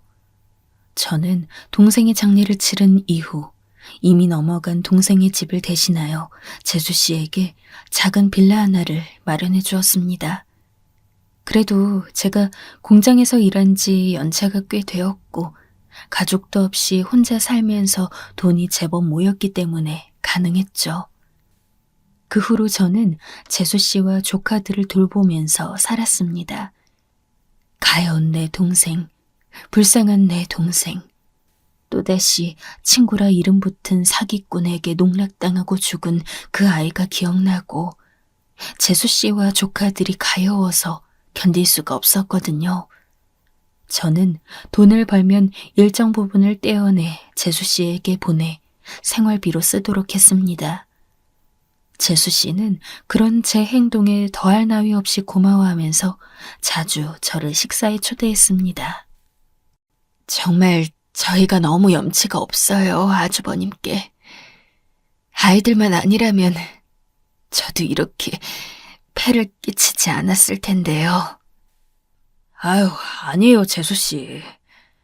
먼저 간 동생 놈을 봐서라도 제가 어떻게 재수씨랑 조카들을 그냥 두겠습니까? 정말 저한테 아주버님처럼 해주는 분이 없어요. 정말 제 친오빠 같으시고. 저녁을 먹다가도 재수씨는 간혹 눈물을 찍어냈죠. 고아 신세로 커서 그나마 동생을 만나 결혼해 가정을 꾸렸던 재수씨였기에 갑자기 남편이 죽어 얻게 된 외로움은 상상 이상으로 컸던 것 같았습니다. 저는 재수씨의 건너편에 앉아서 그녀의 외로움을 덜어주기 위해 일부러 우스갯소리도 하면서 함께 식사를 하고는 했죠.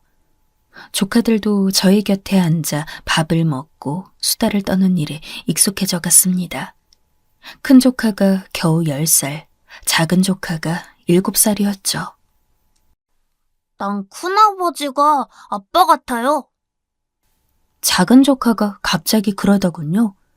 작은 조카는 너무 어려서 자기 아버지가 떠났다는 사실을 체감하지 못하는 것 같았습니다. 작은 조카는 제 무릎에 앉아 제가 떼어주는 과자를 먹고 있다가 갑자기 말했어요. 엄마랑 같이 살면 안 돼요? 나 큰아버지랑 같이 자고 싶은데. 그게 무슨 말이니? 재수 씨는 얼굴이 붉어져서 조카를 꾸짖었습니다. 그런 소리는 하는 게 아니야. 하지만. 쉿. 작은 조카는 입을 한껏 내밀더군요. 저는 하지만 그 조카의 말에 가슴이 두근거렸습니다. 정말 미친 감정인 걸 알면서도 심장이 펄떡대는 것을 막을 도리가 없더군요. 사실 저는 동생이 재수 씨와 결혼하기 전부터 재수 씨에게 호감이 있었습니다. 재수 씨와 엮인 것이 동생이 아니었다면 저는 아마 재수 씨에게 먼저 다가갔을지도 모릅니다. 하지만 동생과 결혼하게 된 이후 저는 마음을 접고 깨끗하게 물러났죠. 아니, 물러났다고 생각했습니다. 하지만 아니었던 모양입니다. 동생이 죽은 후 혼자가 된 재수 씨를 제가 보호하고 제가 손잡아주고 싶었으니까요. 하지만 말도 안 되는 소리였죠. 세상 사람들이 다 손가락질 할 일 아니겠습니까? 저는 어물어물 식사를 끝내고서 집으로 돌아와 고뇌에 잠을 이루지 못했습니다. 하지만 재수 씨에게 생활비며 집이며 지원하는 것은 멈추지 않았죠. 제 마음은 죽은 것으로 치자 그렇게 생각했습니다. 그렇게 생각하니 재수 씨를 볼 때도 감정적인 동요가 일어나지 않았죠. 한 가정도 아니고 두 가정도 아닌 상태를 쭉 이어오면서 10여 년이 흘렀습니다. 그 사이 큰 조카는 올해 수능을 보았습니다. 작은 조카는 다음 해에 고등학교에 들어갈 나이가 되었죠. 큰 조카가 수능을 보고 와서 신나게 대학 이야기를 했습니다. 다행히도 공부를 참 잘하는 편이라 좋은 대학에 들어갈 것 같습니다. 저는 재수 씨와 조카 둘과 더불어 저녁을 먹으면서 말했었죠. 너 아르바이트 같은 건 할 생각 마라. 큰아버지가 얼마든지 돈이 있으니까. 등록금이고 네 용돈이고 다 대줄 거야. 열심히 공부해서 취업할 생각만 해. 네, 감사합니다. 큰 조카는 웃으면서 저한테 감사하다고 인사를 했습니다. 이제 아이들은 제 지원을 받는 것이 아버지의 지원을 받는 것만큼이나 자연스러웠죠. 저는 그것이 정말 기꺼웠습니다. 재수 씨는 조카들이 모두 방으로 들어가고 난 후 저한테 커피 한 잔을 타주고 식탁 건너편에 앉았습니다. 새삼 감개무량한 듯한 얼굴이었죠. 그 곱던 아가씨는 나이와 더불어 중년 여인이 되어 있었지만 그만큼 더 성숙하고 여전히 아름다웠습니다. 이제 큰애가 성인이 되면 곧 우리 품을 떠나겠네요. 세월 참 빨라요. 그렇죠, 재수씨. 진짜 빨라요. 새삼스러운 이야기지만 아주버님 아니었다면 우리가 이렇게 안온하고 평화롭게 살 수 없었을 거예요. 정말 감사해요. 재수 씨는 조용하게 웃었습니다. 공기 중을 떠도는 커피향, 고요한 밤 공기. 저는 건너편에 앉은 재수 씨의 얼굴을 보면서 도리어 슬퍼졌습니다. 왜냐하면 여전히 제가 재수 씨를 사랑한다는 걸 알았기 때문이었죠. 저는 재수 씨를 사랑했지만 사랑해선 안 될 사람이었고 끝까지 아마 이 마음을 숨기고 살아가게 될 것이었습니다. 앞으로도 저는 절대로 재수 씨에게 다른 마음을 드러내지는 않을 겁니다. 재수 씨는 두 조카의 엄마이자 동생의 아내로 평생 행복하게 살아갈 사람이니까요. 혹시 다른 남자와 재혼을 하게 된다면 그건 역시 지원하여 보내줄 생각입니다. 부디 그저 재수 씨가 행복하기만을 바랍니다. 제 사연은 여기까지입니다. 부디 재미있으셨기를 바라겠습니다.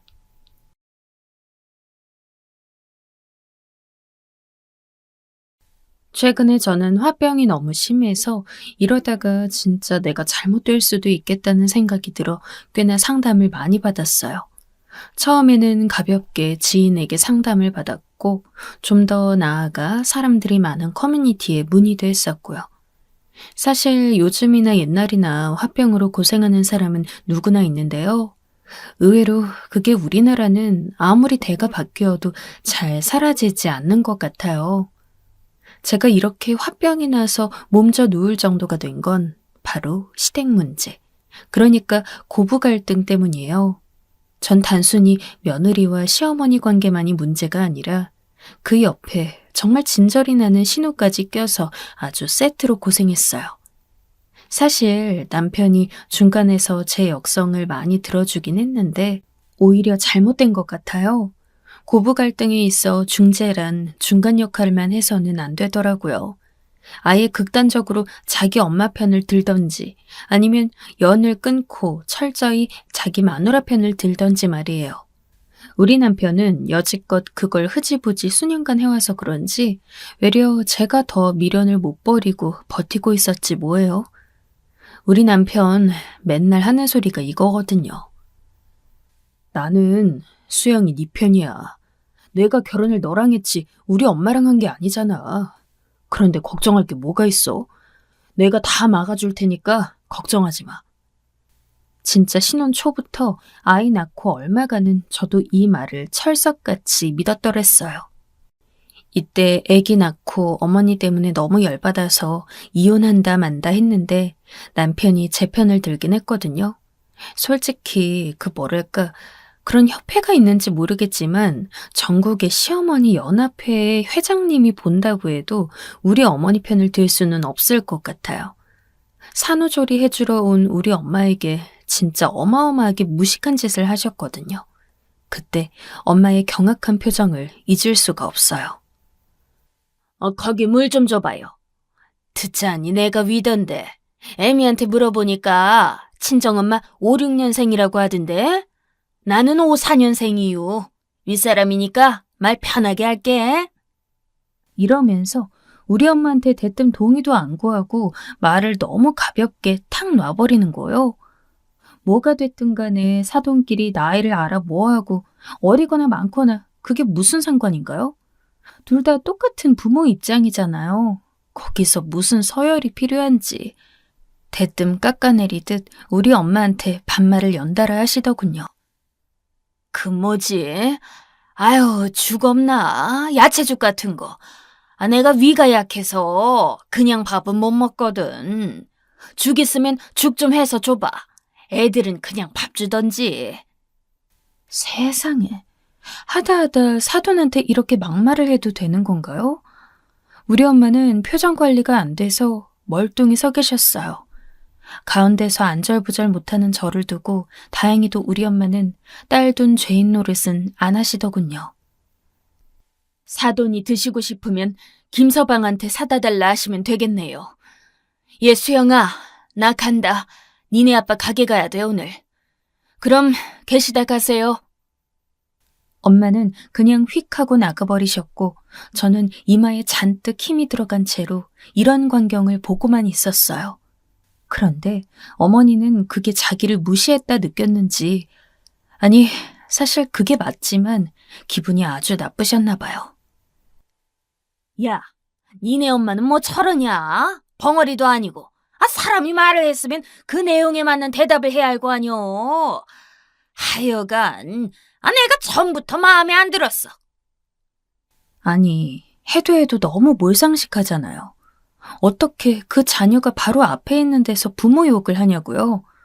저도 모르게 미간이 확 쭈그러들면서 계속 말하고 있는 어머니 입 쪽으로 시선이 가더군요.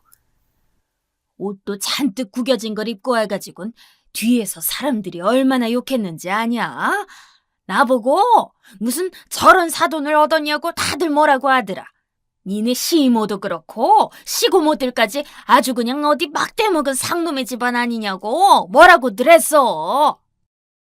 듣자 하니 이걸 끊지 않으면 밤새도록 우리 엄마 욕을 하실 기세더군요. 참다 못해 저도 한마디 했어요. 그런데 아무리 생각해도 너무 물러터진 대처였던 것 같아요. 어머니, 저희 엄마 얘기 그만하셨으면 좋겠어요. 엄마 때문에 뭔가 기분이 상하셨나 본데 제가 대신 사과드릴 테니까요. 그런데 그게 더 어머니를 기세등등하게 했던가 봐요.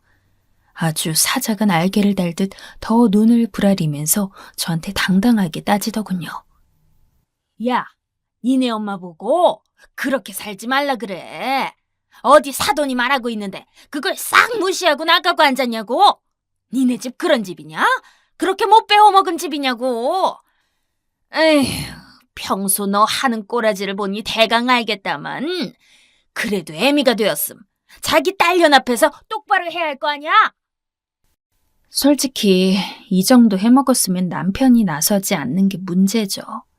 남편은 이 타이밍까지 견딜 순 없었는지 결국 나서서 자기 엄마한테 그만하라고 대들었고 저는 애기 재우고 좀 쉬어야 하는데 이 정신사나운 한가운데 서서 멍청이 있었어요. 엄마, 말 좀 적당히 해. 장모님한테 말이 그게 뭐야, 어? 엄마 기분만 생각해? 나는 나중에 장모님 얼굴 어찌 보라고 그렇게 말을 함부로 해. 이건 엄마가 잘못한 거야. 그만해. 그랬더니 어머니는 실컷 남의 엄마 함부로 물어뜯을 땐 언제고 세상 수치를 혼자 다 짊어가는 사람 마냥 아주 곡소리를 하시는 거예요. 진짜 인간이 이렇게 싫어진 건 처음인 것 같아요. 야, 너 그 장모가 널 낳았냐? 이놈 자식이 어디서 지 마누라랑 되먹지도 못한 장모 편을 들고 앉았어. 내가 아주 그냥 서러워서 못 살겠다. 그러면서 안쪽 애기 방에서 애가 깨서 크게 울든 말든 그대로 막 거침없이 현관문을 열고 나서시더라고요. 그걸 또 쫓아가는 팔푼이 같은 남편을 보면서 왜 저는 그때 아주 강력하게 이혼 생각을 못했는지 아주 천추해하니 되네요. 그때 다시 집으로 들어온 남편은 불을 뿜어대는 저에게 그저 잘못했다며 싹싹 빌어댔어요. 성질이 나서 울며 이혼 얘기를 하는 저를 붙들고 그때는 겁이 좀 났었던 모양이에요. 솔직히 지가 봐도 자기 엄마가 잘못했으니 말이에요. 이런 시간들이 계속 반복되고 또 이어지고 한 번 찢어진 관계를 남편이 중간에서 봉합하고 계속 꿰매었어요. 이후로도 어머니는 몇 번을 제가 저자세로 나가니 좀 우스웠는지 이후에는 아주 야멸찬 계획을 내보이시더군요. 그런데 그건 제가 목에 칼이 들어와도 못할 것 같아서 단칼에 잘라버렸어요. 안 되는 건 안 되는 거거든요. 야, 요즘 나 혼자 자는 게 무섭다. 밤에 누가 창문을 쿵쿵 치기도 하고 옆집엔 또 도둑도 들고 그랬다더라. 아휴, 여자들 둘이서만 살고 있는 집이 얼마나 겁나는지 아냐? 이럴 땐 집에 남자가 하나 있어야 하는 거야. 가족들끼리 오순도순 사는 건 최고 복이고 말이야. 이미 너무 뻔하게 밑밥을 깔고 있는 게 느껴져서 저는 모른 척했어요. 그랬더니 정말 심술맞은 표정으로 일그러지시면서 진짜 믿을 수 없는 행동을 턱 해버리시더군요. 제 등짝을 아주 야멸차게 찰싹 때리시는 거예요. 야, 너 어른이 말하는데 왜 듣는 척을 하네? 벙어리야? 시애미가 말하고 있잖아. 어? 눈치가 정말 얼마나 빠른지. 자기가 넌지시 합가 분위기를 풍기는 걸 제가 무시했더니 그걸 금세 알아채고 저렇게 화를 내는 거예요. 당시 저도 대들었는데 이날 시댁 분위기가 정말 장난 아니었어요. 어머니, 애도 있는데 지금 뭐 하시는 거예요? 이렇게 때리시면 저 아파요. 말로 하시지 왜 손을 대세요? 그때 마침 우리 아들 녀석이 할머니 무섭고 엉엉 울어대는 바람에 손주라면 껌뻑 죽는 어머니는 순간적으로 얼굴이 일그러지며 당황하더군요. 그러면서 얼굴이 아주 울퉁불퉁 연신 콧바람을 싱싱거리며 성질난 티를 내시더니 그날 저녁 또 남편한테 전화를 해가지고는 제 욕을 그리 하셨나 봐요. 당분간 저는 안 간다고 했고 남편은 한동안 저 없이 혼자 애를 데리고 왔다 갔다 했었답니다. 그러다가 애가 좀 크고 7살이 되었을 무렵 갑자기 시댁에서 말도 없이 충격적인 발표를 한 거예요. 나 니네 동네 근처로 이사 간다. 이번에 해오기가 엄청 무리했어. 아주 피 흘려가면서 대출받고 용을 썼다. 그러니 애미 너도 그런 줄 알아? 글쎄, 시집도 안 가고 자기 엄마랑 눌러 살고 있는 시누이가 대출이며 뭐며 돈을 왕창 끌어다가 우리 집 근처로 이사를 작정하고 왔더라고요. 자기 엄마 편하게 해주려고 엄마가 하도 오빠를 보고 싶어 해서 그런다나요? 대체 그럴 거면 아들 장가는 왜 보냈는지. 평생 끼고 살지 왜 그렇게 아들 뺏긴 피해자처럼 불쌍하게 사는 건지 모르겠어요. 남편은 또 너무 바보 같은 게 그렇게까지 용쓰며 없는 형편에 이사 온 자기 엄마가 안쓰럽다고 하고 앉았더라고요. 이때부터 정말 본격적으로 저는 많은 것들을 생각하게 되었어요. 아무리 그 전에 시댁이 싫으네 짜증나네 해도 작정해야 갈 수 있는 거리였거든요. 그런데 이렇게 10분 거리로 가까워지니 합가보다 좀 덜한 정도로 이제 자주 보게 되는 거예요. 툭 하면 집을 드나드시고 아무렇지 않게 와서는 물을 달라, 문을 열어라, 뭘 갖고 왔으니 좀 나와봐라 등의 소리를 듣게 되었어요. 아이가 초등학교 입학하고 나니 할 일이 많아서 엄청 번잡스러워 죽겠는데 그 와중에도 어머니는 자꾸 저를 불러다가 이것저것 요구를 해대는 거예요. 야, 혜준이 데리러 갈 때 니만 가지 말고 할미 나도 데려가라. 아, 그 녀석이 날 더 좋아하지. 맨날 보는 니가 뭐가 재밌다고 좋아하겠냐? 가까이 이사 왔는데 우리 손주 학교 다니는 것도 좀 보게 해줘야지. 아, 이런 걸 맨날 내가 먼저 말하게 하냐, 너는? 에휴, 아무튼 네가 앞장서. 나도 학교 구경이나 좀 해보자. 이때 저는 파트타임으로 하고 있는 일이 있어서 안 그래도 정신이 없었고 아는 동생이 근처에서 카페를 하고 있기 때문에 잠깐 맡겼었거든요. 어차피 제가 가는 것도 아닌데 어머니는 자꾸 고집을 부리시는 거예요. 계속 본인이 가겠다고 고래고래 난리를 치시니 어쩔 수 없이 동생한테는 그날 오지 말라 하고 어머니께 학교 앞에서 기다리시라 했어요. 저는 도저히 이를 뺄 수가 없는 상황이었고요. 그런데 그날 일어났던 일을 생각하면 아직도 골머리가 아프고 아찔해요. 솔직히 저도 그쯤이면 다 컸다고 생각했으니 뭐 부모랑 신호가 안 맞아서 헷갈릴 일이 있을까 했거든요. 하물며 할머니가 와 있으니 문제가 있겠냐 싶었고요. 그런데 글쎄 어머니가 이날 제대로 사고를 쳐버리신 겁니다. 본인이 12시 40분까지 아이를 데려간다 해놓고 그 앞에 있는 시장에서 한눈을 팔다가 그만 시간을 훅 넘겨버린 거예요. 애는 그 추운 날 교문 앞에 계속 서성이면서 맨날 오던 카페 이모가 오는 줄 알고 기다리고 있었는데 말이에요. 보다 못한 보안관 선생님이 안으로 데리고 들어가셔서 왜 엄마 안 오시냐고 거듭 물으셨고 결국 저한테 전화가 왔고요. 이때 저는 듣고 너무 놀라 결국 직장에 말을 하고 그대로 택시를 타고 학교로 날아왔어요. 왜냐하면 아무리 전화를 걸어도 어머니는 받지 않으셨거든요. 알고 보니 그때 무슨 떡집이니 어디서 수다를 떨고 계시느라 진동소리도 못 들으셨더군요. 이날 저는 다다다 뛰어들어갔고 추운 날 머리며 귀며 다 차갑게 얼어있는 아이를 확 끌어안았어요. 이때 얼마나 화가 나는지. 일단 애를 데리고 들어온 다음 몸을 녹이게 하고 어머니한테 전화해서 저 같지 않게 소리를 냅다 질렀어요.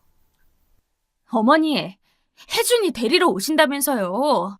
어머니가 데리러 온다 그래서 일부러 아는 동생도 오지 말랬는데 얘가 이 추운 날 얼마나 떨었는지 아세요? 교문 앞에 가보니까 얘만 덜렁 있었다고요. 그런데 어머니는 제가 며느리고 본인이 시어머니고인 걸 다 떠나서 자기 손주의 할머니면 적어도 미안한 걸 조금은 알아야 하는 거 아닌가요? 아니 어떻게 된 게 자기 잘못을 인정하는 법이 없는 거예요. 적반하장도 분위기 봐가면서 해야지. 이날 어머니랑 대판 싸우고 너무 열받아서 드러누웠어요. 이게 어디서 쌍심지를 켜고 달려들어? 혜준이 고생한 건 딱하지만 네가 몇 번이고 나한테 전화를 해서 알렸어야 할 거 아니야? 내 나이가 몇인데 어디 그런 걸 일일이 다 기억하냐고. 내가 네 비서도 아니고 무슨 상전 마냥 머리 꼭대기에서 시키고 앉았어? 됐고 혜준이나 좀 바꿔봐. 저는 이쯤부터 진심으로 어머니에게 분노 정도가 아닌 혐오 그 이상의 감정이 일기 시작했습니다. 이때 분노가 일면서 주먹으로 싱크대를 막 내려쳤고 주먹 쥔 손 뼈대 위로 멍이 들었는데 그 아픔도 대강 넘길 정도더군요. 전화도 어머니가 뭐라고 하든 말든 듣기 싫어서 대강 끊어버렸어요. 이전과 달리 반항 모드로 가게 된 제 모습이 당황스러웠는지 어머니는 같이 살고 있는 시누이에게 뭐라 또 하소연을 징그럽게 했나 봐요. 결국 신우에게 전화가 걸려왔어요. 그런데 이 말을 듣고 있으니 진짜 이것들이 세트로 미쳤나 생각이 들더군요. 언니, 아무리 그래도 그렇지 우리 엄마가 말하고 있는데 전화를 끊어버리는 게 어디 있어요? 우리 엄마 성격 뭐 같은 거 언니도 알잖아요. 그걸 알면 언니도 좀 맞춰줄 것이지. 노인네 등살 그것도 좀 안 받아주고 막 대들면 어떡하냐고요. 괜히 며느리랑 시어머니인 거 아니잖아요. 그럼 윗사람한테 좀 져주는 척도 하고 역정도 들어주고 그래야 서로 얼굴 보기 편하죠. 이번에는 언니가 너무 심했어요. 내가 엄마한테 말할 테니까 언니가 이따 뭐라도 사들고 가서 사과를 하든지 해요. 알았죠? 이 정도면 잘못은 그들에게 있는 게 아니라 저한테 있는 게 분명했어요. 그렇잖아요. 제가 처음부터 광기를 부리고 막 다 내던지는 성격이었으면 어머니나 신우가 감히 저런 소리를 할 수 있었을까요? 이때 저는 신우 말이 다 끝나기도 전에 전화를 끊어버렸고 그대로 친정엄마한테 전화를 걸었어요. 엄마, 나 진짜 못 참겠어. 어떻게 할머니가 돼가지고 손주를 잃어버렸는데 며느리한테 미안하다는 말 한마디를 안 해? 지금 신우까지 전화해서는 나한테 지네 엄마한테 사과하라 말아야. 내가 왜 사과를 해야 해? 아, 나 진짜 이 집 인간들이랑 못 살겠어. 다 내 잘못인 거지? 남편이랑 결혼한 내 잘못이라고 말을 해봐, 빨리. 엄마도 속이 뒤집어지셨지만 그래도 거의 이성을 잃어버린 제가 좀 걱정스러우셨는지 일단은 달래더라고요. 마흔이 다 되어서는 엄마한테 엉엉 울면서 이렇게 하소연하고 있자니 제 모습이 정말 너무 비참했어요. 이때 완전히 기력을 소멸한 뒤에 그냥 애 밥부터 차려주고 저는 멍하니 앉아 있었어요. 이날 어머니 때문에 일을 중간에 펑크내버려서 일거리를 집으로 싸들고 왔는데 도저히 손댈 마음이 안 나더라고요. 그러면서 그 자리에 없는 남편까지 징글징글하게 싫어져 혼자 속을 억누르고 있었어요. 나중에 남편이 전화를 했는데 이미 상황을 한바탕 들었나 봐요. 그런데 이날이 진짜 날이긴 했나 봐요. 모든 게 어쩜 그렇게 다 저를 열받게 만드는 구조로 딱딱 맞춰 들어가는 걸까요? 결국 저는 그간 어떻게 이렇게 참고 살았는지 납득이 안 갈 정도로 나중에 목이 쓰려 아플 정도로 큰 싸움을 벌였어요. 당신, 지금 그걸 말이라고 해? 어머니랑 아가씨 이리로 온다고? 왜? 와서 뭐하게? 당신이 오라 그랬어? 이 집에 당신만 살아? 당신이 뭔데 오라고 허라 그래? 남편은 이 와중에 계속 저보고 워워 진정하라면서 달래려 드는 거예요. 여보, 흥분하지 말고 좀 참아봐. 내가 지금 족발이랑 이것저것 사갖고 가니까 이때 혜옥이랑 엄마랑 맛있는 거 먹으면서 풀어, 응? 가족끼리 얼른 풀어야지. 그런 거 계속 꿍하게 있으면 안 되는 거야. 내가 중간에서 도울 테니까 얼른 풀자, 응? 그러면서 제가 답할 틈도 없이 전화를 끊어버렸어요. 이때 가슴이 마구마구 쿵쿵거리면서 얼굴이 벌개지고 등 쪽에서 땀이 쭉 흐르는데 사람이 어지간히 스트레스를 받고 못 견딜 정도가 되면 몸도 엉망진창이 되나 봐요. 그런 와중에 누가 자꾸 문을 발로 뻥뻥 쳐대는데 솔직히 안 봐도 뻔하더라고요. 어머니랑 신우였어요. 제가 숨을 한번 아주 대차게 들이쉰 다음 누군지 묻지도 않고 문을 열었어요. 들어서자마자 어머니는 현관에 딱 서서는 저를 죽일 듯이 노려보더군요. 비켜! 내가 내 아들 집에 왔는데 똥 씹은 얼굴로 볼 거냐? 이리 나와! 이러면서 제 어깨를 탁 밀치고 들어가는데 뒤에서 쯧쯧거리며 따라 들어가는 신우까지 진짜 그놈의 뒤통수만 봐도 피가 끓어오르더라고요. 정말 어지간한 정도의 화가 아니고 저는 이때 여차하면 정신을 다 놔버리고 일을 저지를 수도 있겠다 싶었어요. 심지어 어머니는 그 와중에 잠바를 벗어서는 저한테 퍽 소리가 나도록 떠넘기고 소파에 냅다 드러눕더군요. 그러면서 계속 제 아들을 부르는 거예요. 혜준아, 이리 나와봐라. 할미 왔어. 빨리 나와서 인사해 얼른. 우리 토끼, 얼른 나와봐라. 저는 속에 불이 좀처럼 꺼지질 않는데 그 와중에 또 남편이 헐레벌떡 들어왔더군요. 엄마 왔어? 혜옥이도 왔네? 다들 얼른 식탁 가서들 앉아. 먹자. 그러면서 식탁 위에 족발이니 뭐니 이것저것을 확 늘어놨어요. 코에 고기 냄새가 확 찔러오더군요. 못마땅한 얼굴로 저는 허리를 짚고 서 있는데 이 인간들은 먹는 거에 환장한 마냥 냅다 식탁으로 달려들어서는 자리에 앉는 거예요. 분위기상 앉기는 해야 할 것 같았는데 그 자리에서 어머니는 또 재벌은 못 준다고 막말을 하더군요. 허나 저는 이날 된통 벼르고 있던 날이었고 그냥 넘어가고 한 두어 달 뒤에 본다고 해도 반드시 뒤엎을 정도의 분노였어요. 그런데 당일날 이렇게 쳐들어와서 저를 자극하시다니요. 뒤도 볼 것 없이 저도 확 물어버렸죠. 진짜 눈에 아무것도 안 보이더라고요. 야, 너 이 기회에 버르장머리 좀 고쳐. 알았어? 낮에도 그게 뭐야? 노인네한테 부탁을 했으면 네가 분위기껏 알아서 계속 알려주고 가라고 했어야지. 이게 지 잘못은 생각도 안 하고 고래고래 소리만 질러가지고 네가 그래갖고 무슨 자식을 가르치겠냐? 혜준이 애미 될 자격이 있어 네가? 게다가 어른이 말하고 있는데 전화를 끊어?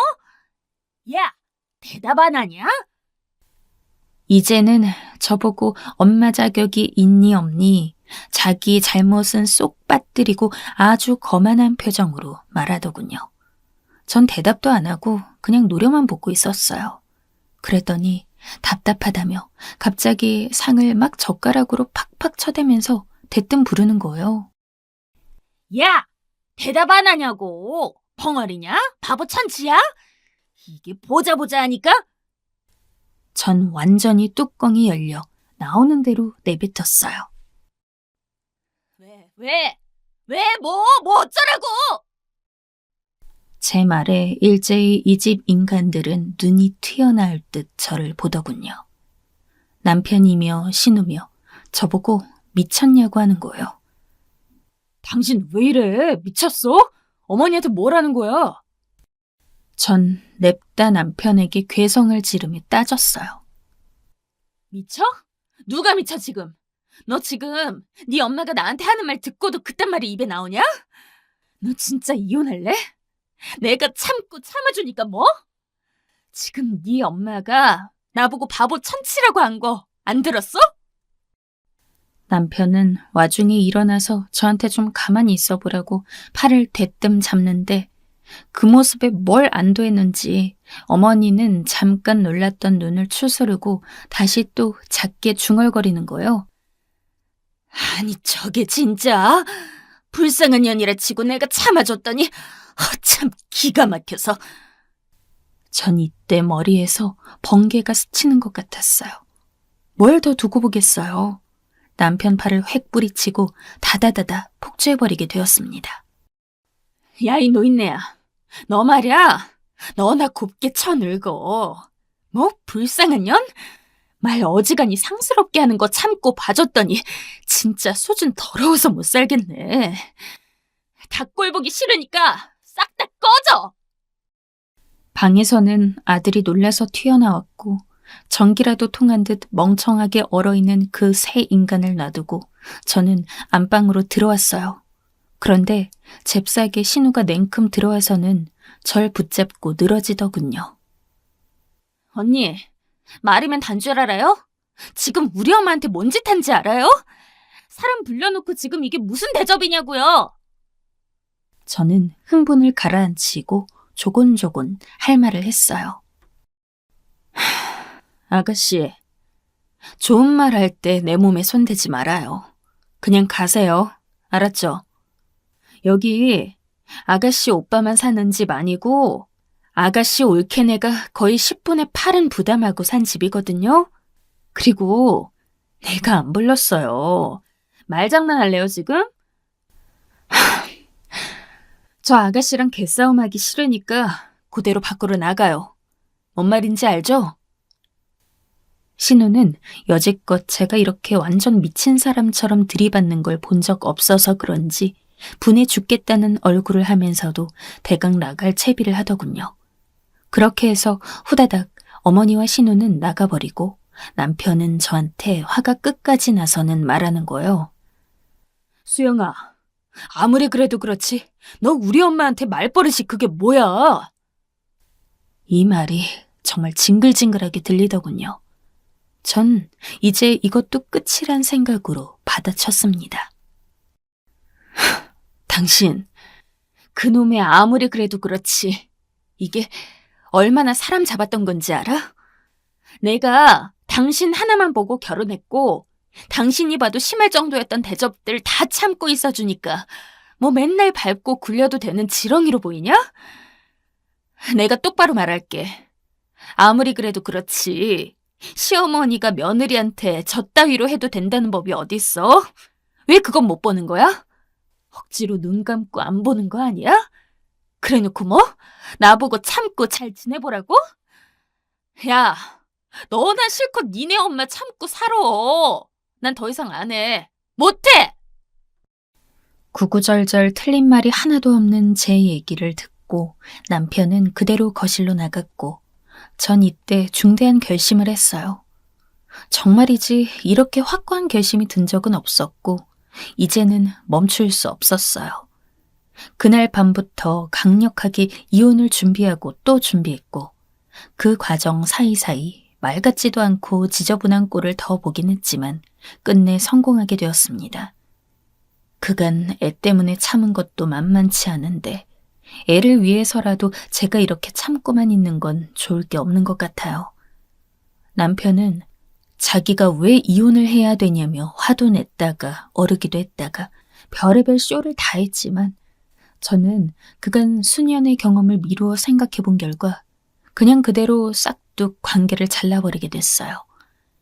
다시는 그놈의 말장난, 알 거 다 알면서 지네 가족에 흡수되게 하고 떠받들게 하려는 그 노름질에 놀아나고 싶지 않거든요.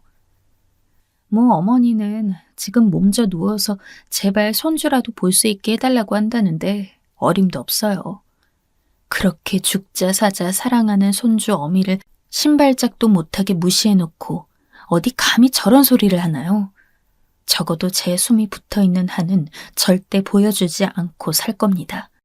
아이도 지 엄마한테 막말한 할머니 보고 싶지 않다고 하니 특별히 어려울 것도 없는 얘기예요. 이제 저도 좀 편해지고 싶습니다.